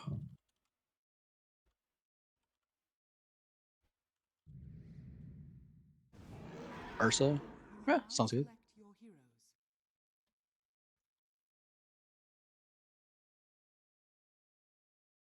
This is definitely a little more of an interesting game immediately. I can already tell from the heroes alone, it's gonna be a more interesting game than last game. I hope you're right. I hope I'm right too. Wait, turn your attention please to Kobe's head cosmetic on Tide. What exactly? It's like a pirate ship wheel of some kind of, or I guess it's like a naval ship in general Shark. wheel, but that's a shark. It's a dead shark, I think. That is not very shark-like. Yeah, I mean, I can see it's like a fin at the top, but it's kind of blocked by the because it cuts off at the screen. But you can, I mean, I can see like the gray coloring. It seems really low res to me, to be Look, honest. oh, there you go. Like when you turn for a second, it's just I yeah, saw it, but that's and bad. the number of polygons on that hat is it's not very good. I don't think it needs more polygons or something. I don't know what it needs, but Yeah, that's like a 2011 cosmetic. did they have cosmetics in two? I think it's 2012 when they added them actually. But Did Dota even come out in 2011? yeah, it was in I forget if it was open beta or closed beta at that point, but it was. I mean, there was TI1 in 2011. Yeah, that's true. I thought you couldn't play the game back then. Oh, you and I couldn't play the game. The game did exist. It was on Steam. Mhm. There were players. I mean, there weren't many players, but That's fair, actually. I don't know why I thought like I thought you couldn't play Dota 1 unless you got invited to TI, and then you could like play for like a little bit before. But I guess that wouldn't make sense because you wouldn't have anyone to play against. think they gave the players like I'm trying to remember an interview with, I think it was Malk. They had like 6 weeks before the TI one they could play Dota 2. And the funny part is what's his face? I think it was Cinderin had a super sick like Enigma Lich strat back when Lich had the deny on his E. And they would just run the double deny lane, and then they just ran it so hard in scrims that everyone just banned it against him in TI1. Yeah, it's a pretty devious strategy. I was looking at some old games with like my 5-player Silly Snail. It's like crazy some of the shit that used to be in the game. Like, yeah, I mean that old Lich was like absurdly broken, but it was balanced by the fact that it was like so abhorrently boring. Why, yes, I will have no abilities other than to deny a creep. Yes.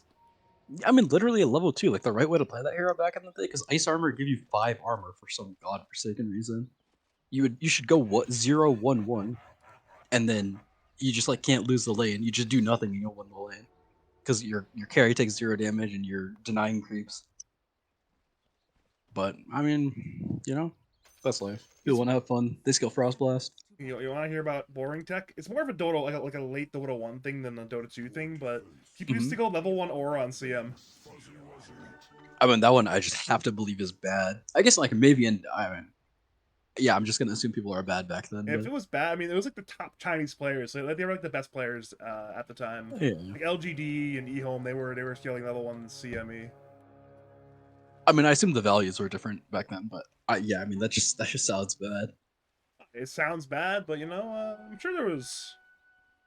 I want to say it was like again, this is like an era where there's like a lot of like Leshraks and Earthshakers and stuff, like heroes who would love global mana, and I'm sure it's not justifiable with what we know now, but Yeah. there are crazier things in Dota history. Yeah, I guess I can kind of see because there's like you're like trialing back then, so maybe it takes a while to get level 2. Probably suboptimal, but yeah, I mean I can see it. They're starting trialing top or something. No. I miss Tri-Lanes, dude. I remember. I'm not sure if you remember the DM I gave you when Flag Bearers came out. I was like, "Are Tri-Lanes back?" They were not back. I was so sad. Yeah, it's just like XP problems. I think if they just keep increasing the value on Flag Bearer, like if they do like a gyro side gunner thing to it, eventually those Tri-Lanes will be back. Like the numbers would be so absurd you're gonna have to Tri-Lane. I mean, there's like an equal amount of side bearers in every or flag bearers in every wave though, or every lane, right? So if you're like getting the flag bearer, like someone gonna like kill a flag bearer and then TP to the other lane and get the other one. Yeah, there's always a solution to the things I want. Damn. Modern She has leap tech. level 1. I'm Rana. You normally see like Sorcerer level 1 nowadays, right? Yeah, you can get arrow also depending on the lane. Like this lane, I wouldn't have been that surprised in arrow level 1 because Morphling doesn't do shit to the range creep. Like you really just want to split the lane in half by aggroing it to your own, and then yeah, that'd be a good way to go about laning. Yeah, the equilibrium situation for foreplay isn't perfect right now, but we are beginning to see, blocks and unblocks regarding the pole camp. I think both camps will be unblocked actually, both the hard and the small camp. So that should make an interesting dynamic in this top lane versus a lot of these lanes. It's both camps are blocked, so both camps unblocked. That makes things fun. That's a cool idea, Web Plupa. I haven't seen that before actually. He spawned illusions of the Marana with disruption, and then he moved it to the small camp to block the camp, but he did it like way too early, so the camp spawned anyways. But that is certainly an interesting idea. Right idea, wrong timing. That's the story of Dota 2 sometimes. Yeah. Dude, Mokio just denied a range creep under Anchor Smash debuff. That is wild. Beast. It's on Ursa too. That's like crazy hard to do. Maybe he's just too good at it. Maybe your Twitch chat comments about these cores being broken is actually accurate. Then, if this dude can deny range creeps under Anchor Smash debuff, this team is broken. They're getting rejected retroactively. They lost game 1 though. They're doing a good job of hiding their power a little. Sometimes you gotta go for like the long-term multi-season power level play there. You're telling me. Probably. Well, Lotus was wrapped by Keita. Kato will end up going down. You know, this is why I didn't make playoffs the last 2 seasons. That we're technically setting up for a rig team. Bottom, but that's first blood going to Mokyo on the Ursa. Last hitting Keita. You see what spell he got level 1 on Shakira? I'm actually going. I'm opening your VOD. Because if this guy got E level 1, he's my goat. I think that shit is way better. Ooh, speaking of stuff, top lane. They're going in for Juggo. Both Juggo and KU are incredibly low. Juggo will end up going down. KU will be the trade. What if he's kill level 1 logical? I'm not. I'm still looking. I laughed because you said speaking of stuff as your transition. I need something in transition. You know? I was trying to think of something, right? I'm I was trying to think of a good segue. I just couldn't think of one. I was like, all right, I gotta say words, right? Bottom Avalanche. There's no toss down on for Keita. Mokio's gonna get slapped by a couple of rocks and trees and stuff, but wait a minute. There's no chance that looks like the Jakiro, dude. I seem the sort of guy who would highlight Jakiro spells at any point. Oh, he got key level 1. That's sad. Oh, yeah. Oh, sad. PSA for Jakiro players, for sure this E-spell is better at level 1. Unless you're like thinking about, unless you're like going for a level 1 kill, which they certainly are not in this Ursa Jakiro lane, because Ursa doesn't do shit at level 1. But yeah, I mean, you look at the damage, it's the same damage. E costs 0 mana, Q costs 125 mana. It's true, you know, it's a big difference in mana. You know, one costs mana, one costs no mana. Yeah, and it's literally the same damage. Wait, and it's not like... Is Gek dead? Oh. Is your boy Gek dead? He's got a raindrop. He's got the rain. Who put on top lane? It's not important. Because Gek is being gone on mid lane. He's taking so many tower shots in the sledge track. There's more kills going on in the silence, but who cares? We're looking at Gek. Gek uses the salve. He's fine. He's actually fine. Okay. Well played, Gek, I think. This lane is for sure just like really good first time for that, and he almost died, which is kind of alarming. But I mean, he was winning the lane. Wait a minute. Bottom lane, Gush into right clicks. It'll be actually not a kill quite yet thanks to the magic stick. Instead, it's Mokyo running in for Kobe. There's a big problem. Top lane as well. Also a fight going on there. Bottom lane, back to bottom lane. Kate does incredibly low. One more from Ursa will finish the kill. Back to top lane. Nobody's dead there. Double kill for the Ursa. Plupo is on the same team again, but I think this time he is playing Shadow Demon. Yep, right. That makes things so much more confusing. I'm still calling. Yeah, you're right, though. It is for you. Because you're trying. Because it's bad enough to have the same name, but now it's a different player playing the same hero on the same team, man. Get me out. Listen, I'm not legally obligated to be here. I could just leave, I guess, but I'm not going to do that. Yeah. There's a... fuck, what does Ben Feingold say? You know who I'm talking about? It's like... GM Benjamin Feingold, yeah? Yeah.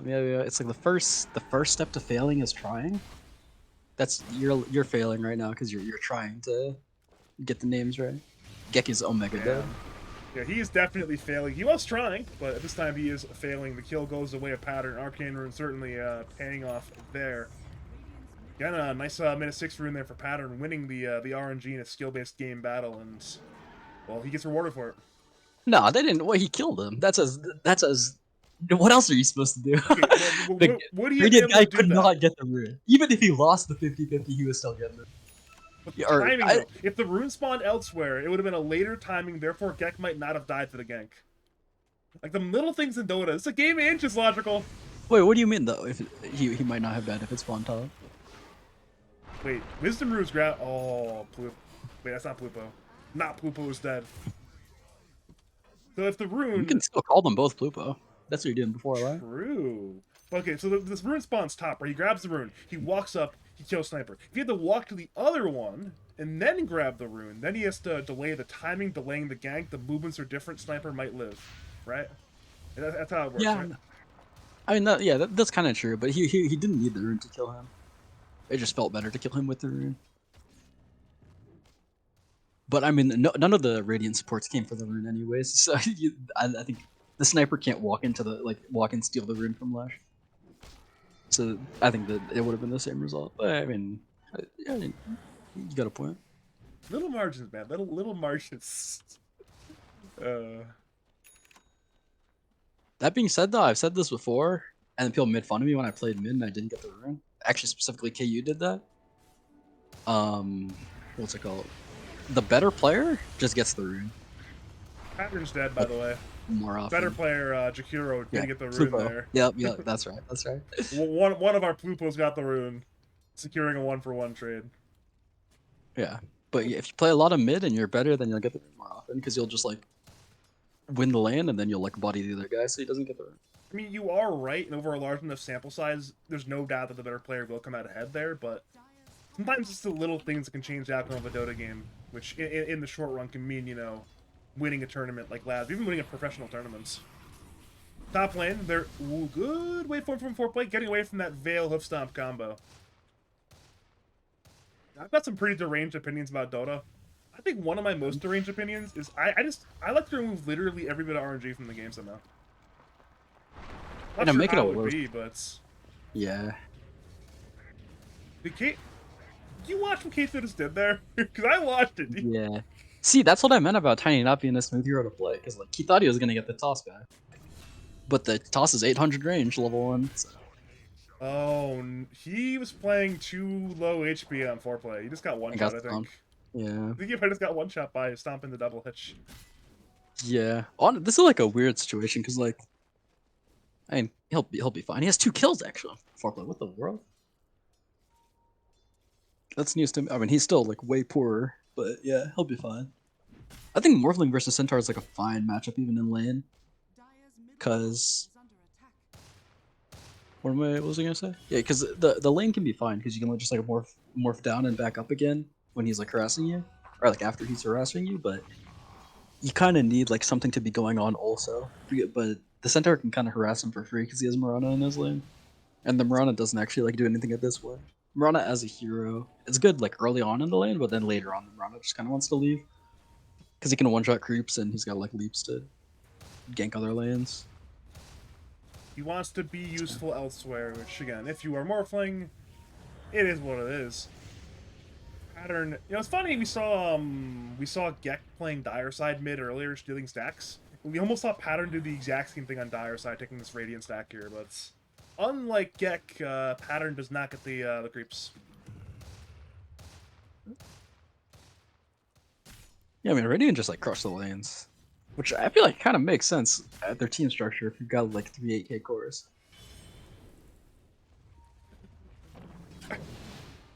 Okay, over under on you calling this team 3 8K cores. Let's say 100 times over the season. You want the over or the under? 100 is giga under. What the fuck? I don't think about that. You're already at like 7, man. Between Twitch chat and Discord and this cast, you're at like 7 or 8 now. You're getting there. Yeah, that's pretty valid. I feel like there's like 5 or 6 teams that have 3 8K cores. It's true. I'm not saying it's not valid, but Okay, yeah. Then I think that's like a defining feature of the team. That's like the team. That's like their whole point. I think my 100 estimation is not as far fetched as initial. If this team goes to the finals, it's gonna be said 100 times by you. Top lane, hold that stun. Lots of stuns coming on out. 2-man avalanche from Keita. I think he tossed away there. Stampede away from the Centaur. Arrow ends up missing. Jakiro is still running, but he might try. He's still dead anyway. Lightning Storm from Pattern secures the kill. I feel like more heroes probably should have died top, but I guess it's just Jakiro dead. Hoping for like a 3-for-1 or something, but we had a 1-for-0 instead. Yeah. Jakiro did good damage too. Look at that guy. Did 1200 damage. Just dropping his shit. Yeah, that is pretty good. If only his team threw out counter damage, then maybe more heroes would have died. Instead, all we got was Shadow Demon for 34 damage. Mokio is like also set up to succeed this game. I feel like this game is really bad for Dire, even though the net worth is not that bad. The Tide, like, he has Vlads on the career, right? Okay, I think God. Yeah, but the Tide has Brown Boot, Vlad. Good TP from Mokio. Gets away from a very angry gang squad. They'll kill Jakiro again, but killing Jakiro is nowhere near as consequential as killing Ursa, who has that fine TP. I mean, 4K at minute 12 is a lot of a net worth lead. That's a big net worth lead for minute 12. That's true. Yeah, the Ursa is also like completely untouched, and it's like a pretty fine Ursa. Literally, the only thing this guy needs to worry about is Yule Scepters, because there's probably going to be 2 Yule Scepters.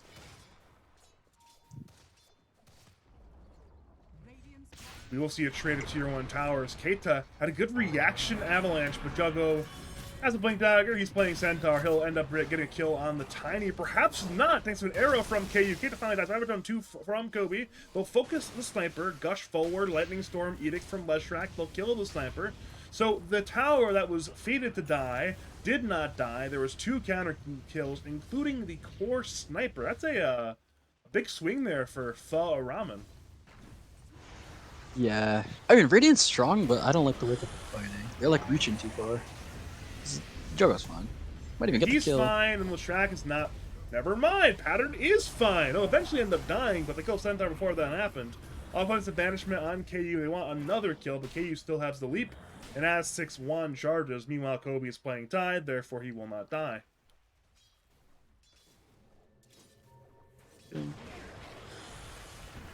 The Radiant team is like strong. Like their core heroes are like maybe even stronger, but Dyer's just bringing numbers advantage and they're taking fights at good angles.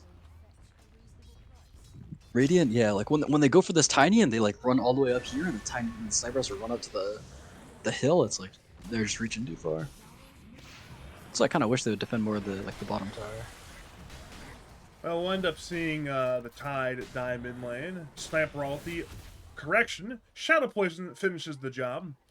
Regardless, dead T1 tower, dead Tide. Good win there for M3. I mean, they're still big chilling. But death was kind of tough, and yeah, they just got the tower for free. They're gonna have to like wait for all their stuff. Morphling doesn't really want to do anything because he just like doesn't have that much impact in the fights with these items right now.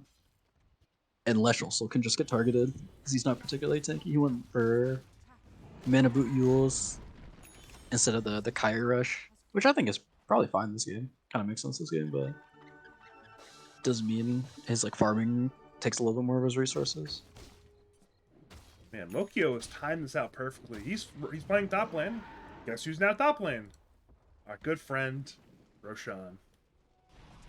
Who is going to die for the 4th time this series. First time this game, obviously, but yeah, he is not that long for life.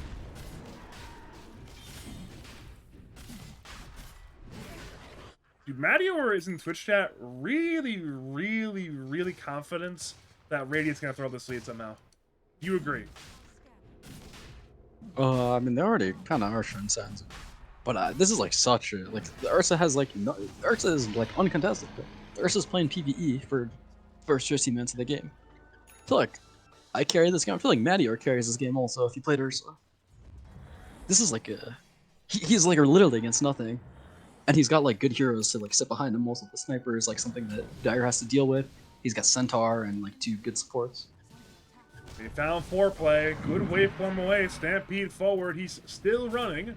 Hoofstomp, Sniper ulti, arrow ends up being dodged by the Centaur. Foreplay gets offensively banished by one of the Blupos. Ice Path to follow. Ravage will end up hitting onto Foreplay again as waveform. He's barely alive. And now it's no, he still dies to the SD poison, I do believe. And now it's another play forward by Juggo. Finding Kobe and KU, neither die, but it's only Juggo who's dead. Mokio's going to lose 1 life, and now the question is, can you kill him again? He's got no ulti, he's got no Aegis. Toss forward, arrow to follow.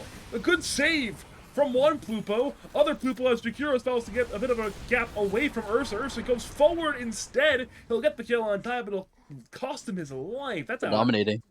That's a really, really weird trade. It's 3 cores for 2 cores. Somehow no subs end up dying in that fight.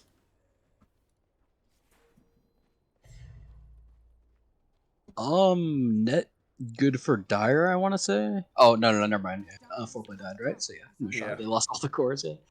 Yeah, okay, so that's good for Radiant, but still, that was kind of weird. Juggo blinking in, or not Juggo, sorry. Mokio blinking in was like completely deranged there.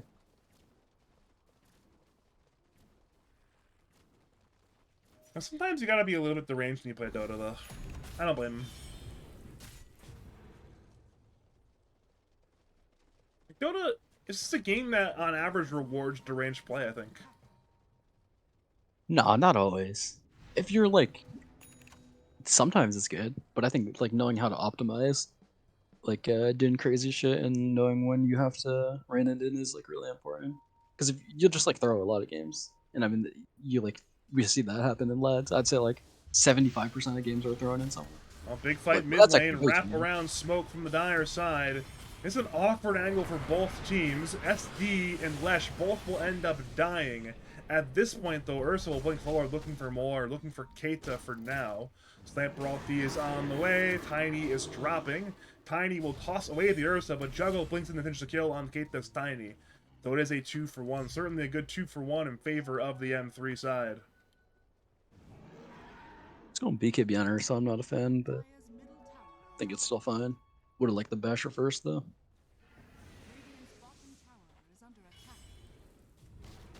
Going BKB and he's going Shard, so he's getting ready to be powerful.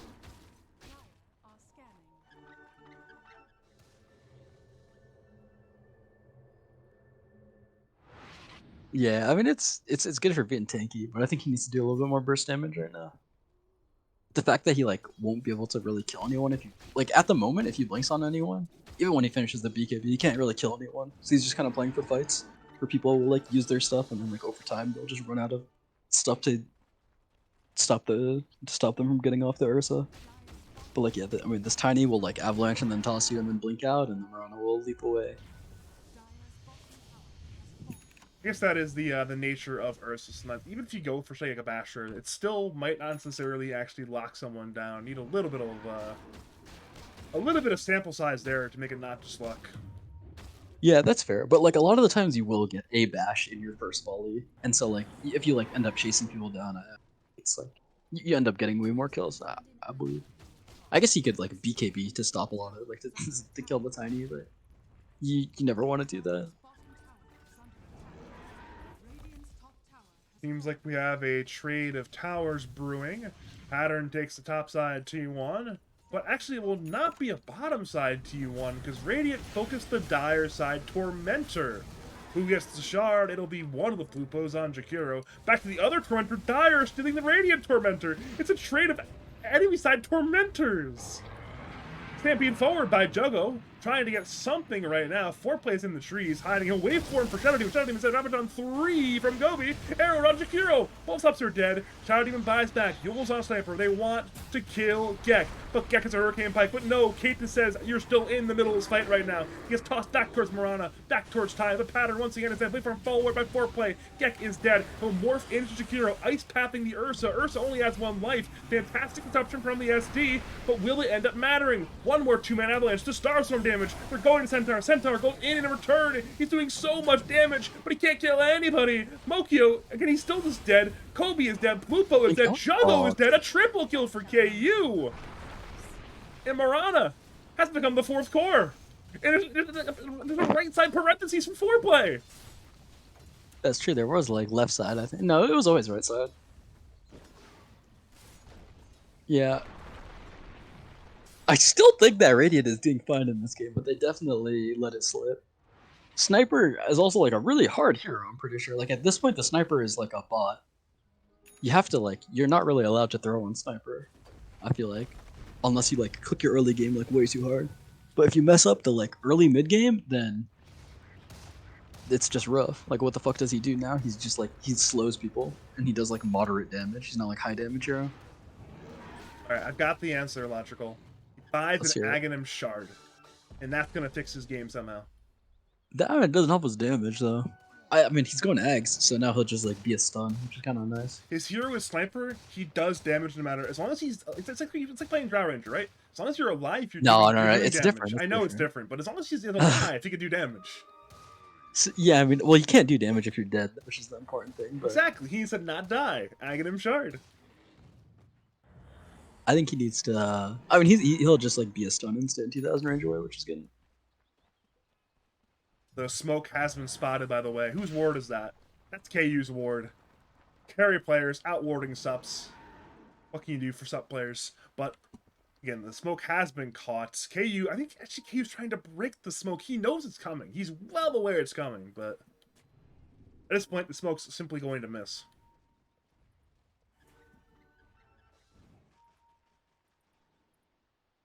No, there's no way KU dies here, right? He knows. Look at that leap. He knew.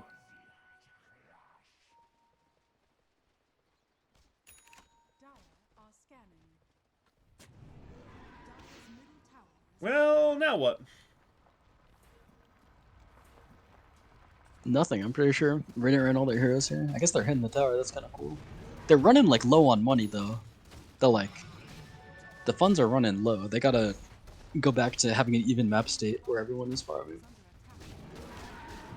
I don't even know how this is possible. I'm like casting, so I'm like, don't have a good sense of what's going on in the game, but this game is like so impossible to throw in it somehow. Matty is too fucking smart. What can you do sometimes? Like some of the like, if you have a good first 15 minutes on Urside, I don't actually know how you lose. But I mean, I guess I'm like talking way too much shit. I feel like I've been flaming a lot, but that's how I feel. It is what it is. Sometimes you talk your Dota 2, and sometimes it involves shit talking. It's a natural part of the art form. There you have it. Oh, Moonlight Shadow on top of the three-man smoke. I don't believe anything has been spotted out so far, but again, they see Gek. They want Gek, I think, but look where Gek is positioned. He's so far back right now. Yeah, good read by Gek. By the way, Roshan can be alive, but Roshan's not alive. Plupo's just in this pit. I like. Oh no! Save the pit! Stay in the pit! You should save the pit. Wait, you can't even spawn there. Never mind. Spawn's It's a bottom. good spawn. Yeah. I still like the stay in the pit idea though. I think it's the right play. Tormentor got stolen, right? No, they both took him. Okay. Yeah, I mean technically they were both stolen actually, but I see. Interesting. if they're both stolen, it's not really any steal any longer. It's simply a 1-for-1 trade, right? It's No. If they're both stolen, that's useful info. Nice words here. That's also one of the nice things about Ursa. Kind of like watching this game makes me want to play Ursa. I think this is a good game to cast. I'm gonna start picking Ursa on lads. I'm pretty sure because this hero, you like build a money advantage because you farm fast, and then also you just like you one shot the Tormentor, which is important because it's like on a lot of heroes you have to like wait extra time for like a support to come by and for it to like for people to be near it or so you can like farm towards it. But you're just naturally farming the triangle, so you just literally just one shot the Tormentor and then go on with your day. You can like build a net worth advantage because you just get the early shards so fast. yeah, between the Roshans and the shards, yeah, there's a lot of fun times to be had. Speaking of Roshans, guess what time it is? Time for Roshan to die again. Second Roshan of the game, fifth Roshan of the series. It's gonna yell. And cheese. I mean, sure, he's yelling, but more importantly, there's a cheese. We have queso on our hands, logical. The cheese will be big because the way that Radiant play, I think they clutch cheese away will help them out a lot. I agree. I fully agree. Dire is just like doing everything a little bit better though, except for like the lane. I feel like they're always like spreading out and farming better, even if the network advantage might not agree with me, but I feel like they always just have better map presence.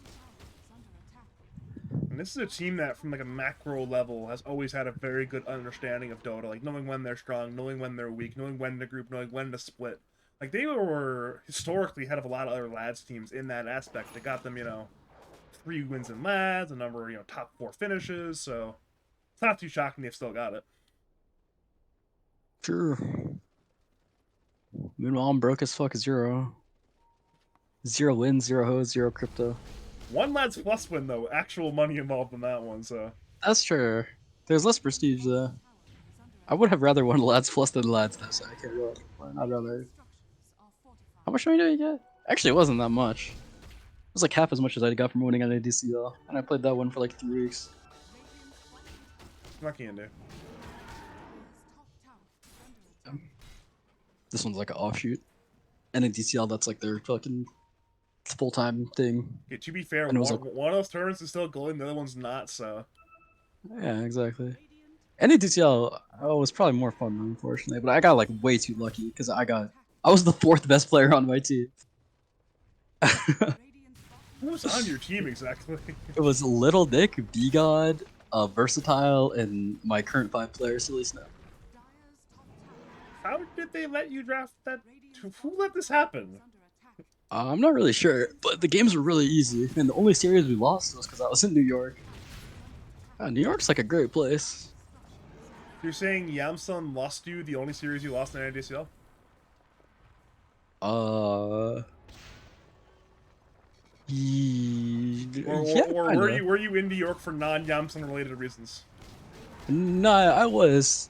We're gonna see a concert. And Yeah, we'll blame the concert artist. What concert was it? it was Uzi, Lil Uzi Vert. So Little Uzi Vert lost to your only series in NADCL. That is my Yeah, but I didn't play. We had a sixth man also. Our sixth man was Kong, and he played, and he won a game actually. But I know, yeah, not the series. We played a good team too. We played against Pingu and some other gamers. Actually, they weren't really that good. And then I slept in a game and Kong played again and they lost. But I mean, that's my goat. At least we didn't have to forfeit. This game's boring again. Like, what happened? I just like went through that whole story, 0 kills. like, you know, sometimes you play Dota 2, sometimes you don't play Dota 2, and right now we're in the latter camp. We're just not playing Dota 2. We're playing a little bit of macro game, you know. You know, we actually so fun fact, I the 1 hour caster I invited to cast tonight was my good friend, former teammate, Strawberry Shark.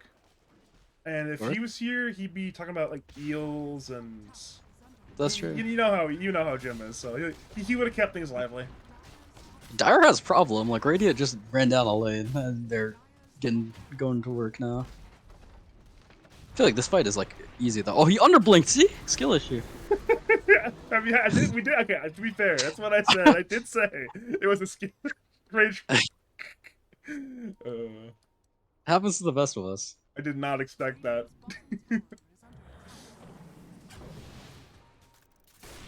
Manta? Oh, He four did players not not like that. Manta. Mokyo. Oh, see the bash. Oh, he didn't get the kill. Dude. Despite the bash, he still didn't Yeah. get the kill. Oh, that's a huge. Never mind. It's an absolute nothing grab. It only stuns Shakiro. Mokyo mans up on Keita. Keita disrupted the entire backline. It cost him his life, and 4play's very low as well. So Oh, it's that Keita toss. dead. 4play's Okay. already low. KU is low. Fighting is difficult right now. Metax are under attack. Keita brought back into the game. He's looking for a blink toss. He's got toss in 1 more second. But who can he toss? It's Day Vision, which makes his job a little bit harder. He can go for the angle, he can go for the hunt perhaps, but never mind, nothing will happen. It's a clean retreat for the side of Marana's Moonlit Marauders, and well, there it'll be Dire who smoke out of the base with the aforementioned Marana hero against the Marana team.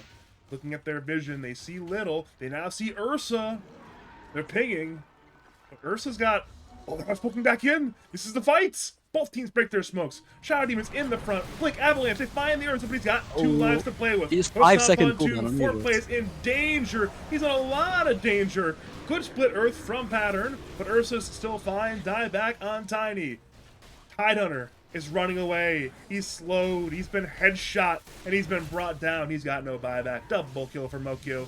Now Juggo, he's distracting the remainder to the Dire side. It may cost him his life. It allows the team to arrive for more big kills. 4play has very little to work with. He's got Waveform in 2 if he can live for 2, but he cannot live for 2 more seconds. Stampede forward by Juggo. Finds KU. Marana the fall. 4 dead on the Dire side. And there's another end parentheses and a dot from Juggo in the all chat. And a double. That's so many parentheses in the chat. That's kind of how I'm feeling about Matador. Like, well, he was talking big shit, but now look, he's winning. Ursa's broken, that's why. Because he hit the late game. Not really. I kind of expected Radiant or Dire to win this, but now this game's like absurdly hard. You just lose 2 racks. That's kind of, I mean, this just goes to show the benefit of just running it down sometimes. Because they just like took a bunch of aggressive fights and they like lost all of them. But then they won this one aggressive fight like right here, and then they got their base because of it. So, yeah. How would you... Okay, let's be professional here. How does Dire still win this game? Tossbacks. I think that's the main thing, is they just have to like be, I mean the game state's really bad, but you still have to be patient and like look for really good fights, because you're not going to win an even fight, or you're never going to win a fight on Radiant's terms. So you get a fight where you like pick someone off, and I think the best way to like isolate a hero will be tossback. Alternatively, they could just like blink Ravage someone and try to burst them, because Morphling's a lot of damage. He'll be able to kill people in Ravage more often than not. But yeah, I mean, I think the best way will be a tossback. Again, there's certainly a way to do it, but if Radiant are positioned properly, it will be easier said than done. They have a lot of tools to, I'm not going to say outright counter it, but positioned to make it a lot harder for that to happen. I say that as they've been caught on 3 different heroes. It's an awkward jump in. They get Jakiro. Ravage will only end up stunning one, so both Radiant subs will die. But the most important hero of the 3, the Ursa, gets away. Jakiro somehow still isn't dead yet, but the inevitable will arrive in a few more seconds. Despite the shoulder crest from Jakiro, so double kill for foreplay there.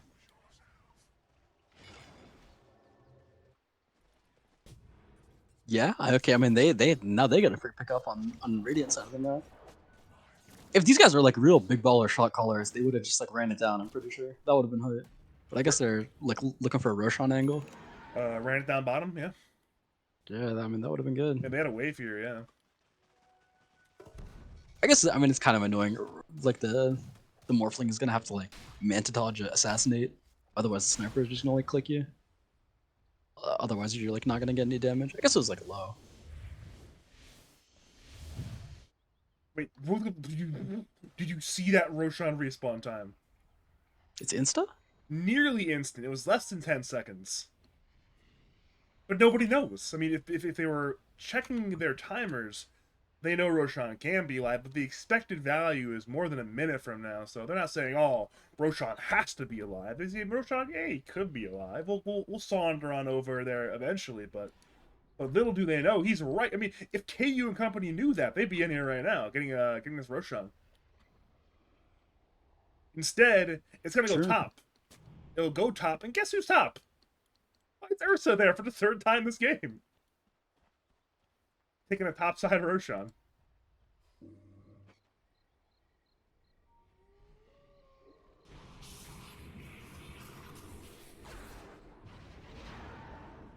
Alright, so Roshan's gonna die again, isn't he? Yeah, put that Aghanim scepter to boot. Where's the Ags going, do you think? Probably SD again? Ursa. Ursa, okay. Oh. SD, given SD Ags this early in the game is like extremely devious. I don't think they're built like that though. They should do that. That's like a pretty genius idea. The Ursa slots. No, he made too many. Oh, he made too many slots. Careful, I'm letting you get that. And that's how we know SD is not the team leader. If he was the team leader, he would have demanded the Ags there. Like, alright, guys, give me the Ag. That's the item. Yeah, 5 players not built like that. They're not like. I just actually, it's like he just wants to win, so he's like not thinking about that. That's my guess. If he wanted to win, he would have grabbed the Ags on SD.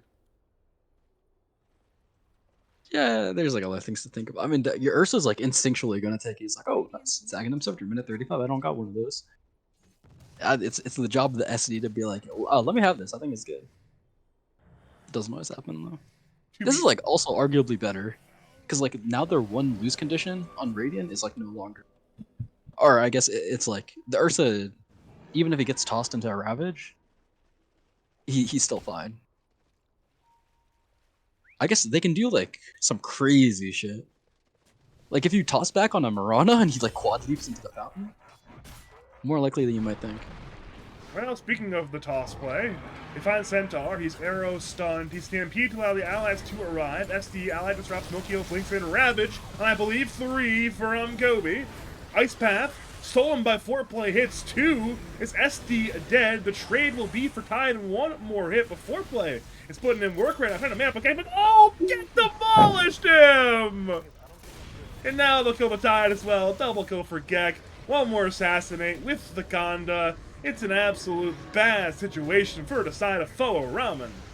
Leshrac has the Yules, but there's no way out of this one. 1 more kill, this time going the way of the Ursa Bear. 3 kills for 1, and, well, seems like this game's wrapping up right now. There's a buyback on Leshrac and Morphling, but look at Jugu! He's under the tier 4s! He's under the tier 4s, Logical. Yeah, they gotta do toss into triple leap right now. It's all the buybacks. It's go time. You have to do something. You have to kill Centaur, at least for morale reasons.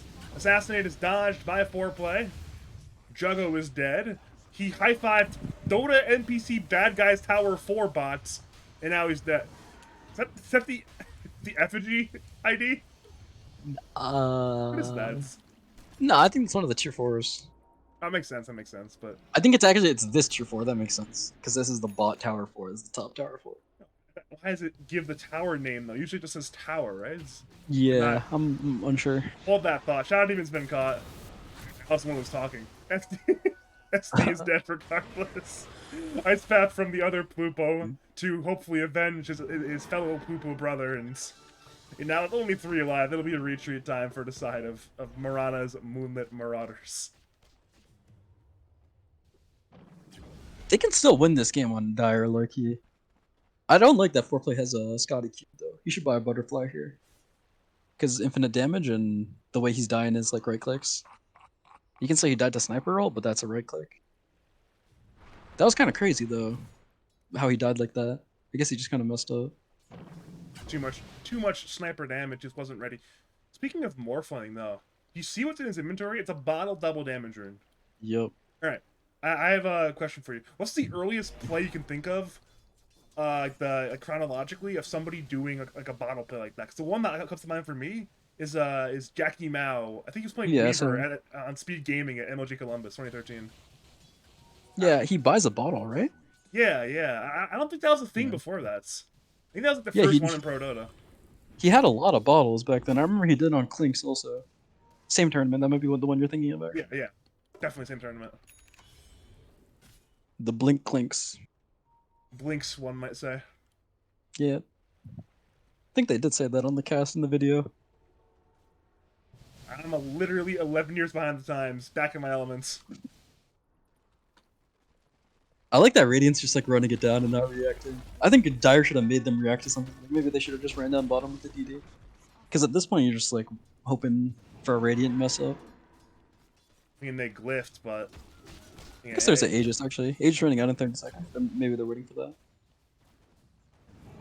if you wait a minute, he's diving to your force from Marana. Marana's got the Yules. She's got the Greaves. And hoof stomp on 2 from Juggo. Marana has a buyback used by that 4 place incredibly low already. Ravage on all 5. I do believe from Kobe. Arrow will end up missing. Bikini from Morphling. Ursa has respawned into the fight. Tidehunter is dead. He's got no buyback.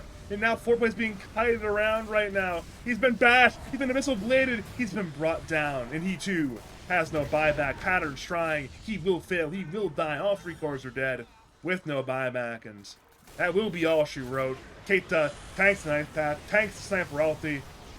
He has to sell fuels. But as that happens, in the fountain, we see Juggo. I don't know what he's doing outside. He's taunting them. Dropping He mantles. dropped the mantle. He even stole the mantle on KU. It's over. That's a 1-1 draw.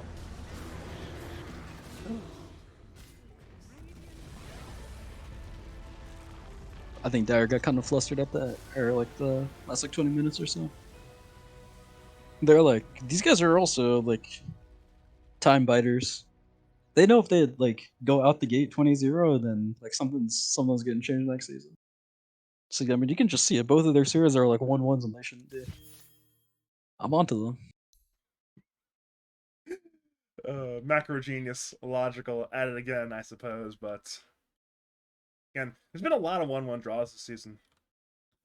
I forget the Yeah, exact true. number, but it's like something like 80% of the series so far have been 1-1 draws. Pretty interesting, but I mean, I guess it kind of makes sense. Again, You know, if all teams are equally good, you would mathematically expect 50% of the series to be drawn. So to see this many series get drawn is actually pretty shocking for me. I do not think all the teams are 50-50 even, but I'm sure that's not a hot take.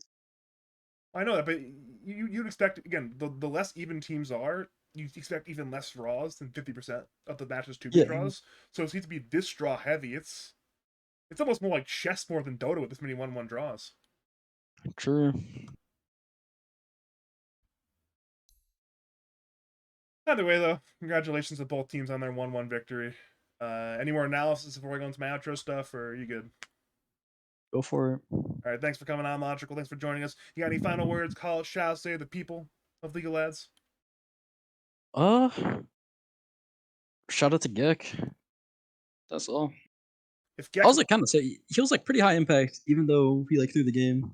I guess it wasn't even his fault though. But yeah, I mean his like ults were good. Ended up getting a lot of kills at the end. I was gonna ask if Gek lost game 2, would you be shouting him out right now? Yeah, probably. Nah, probably not actually. What can you do?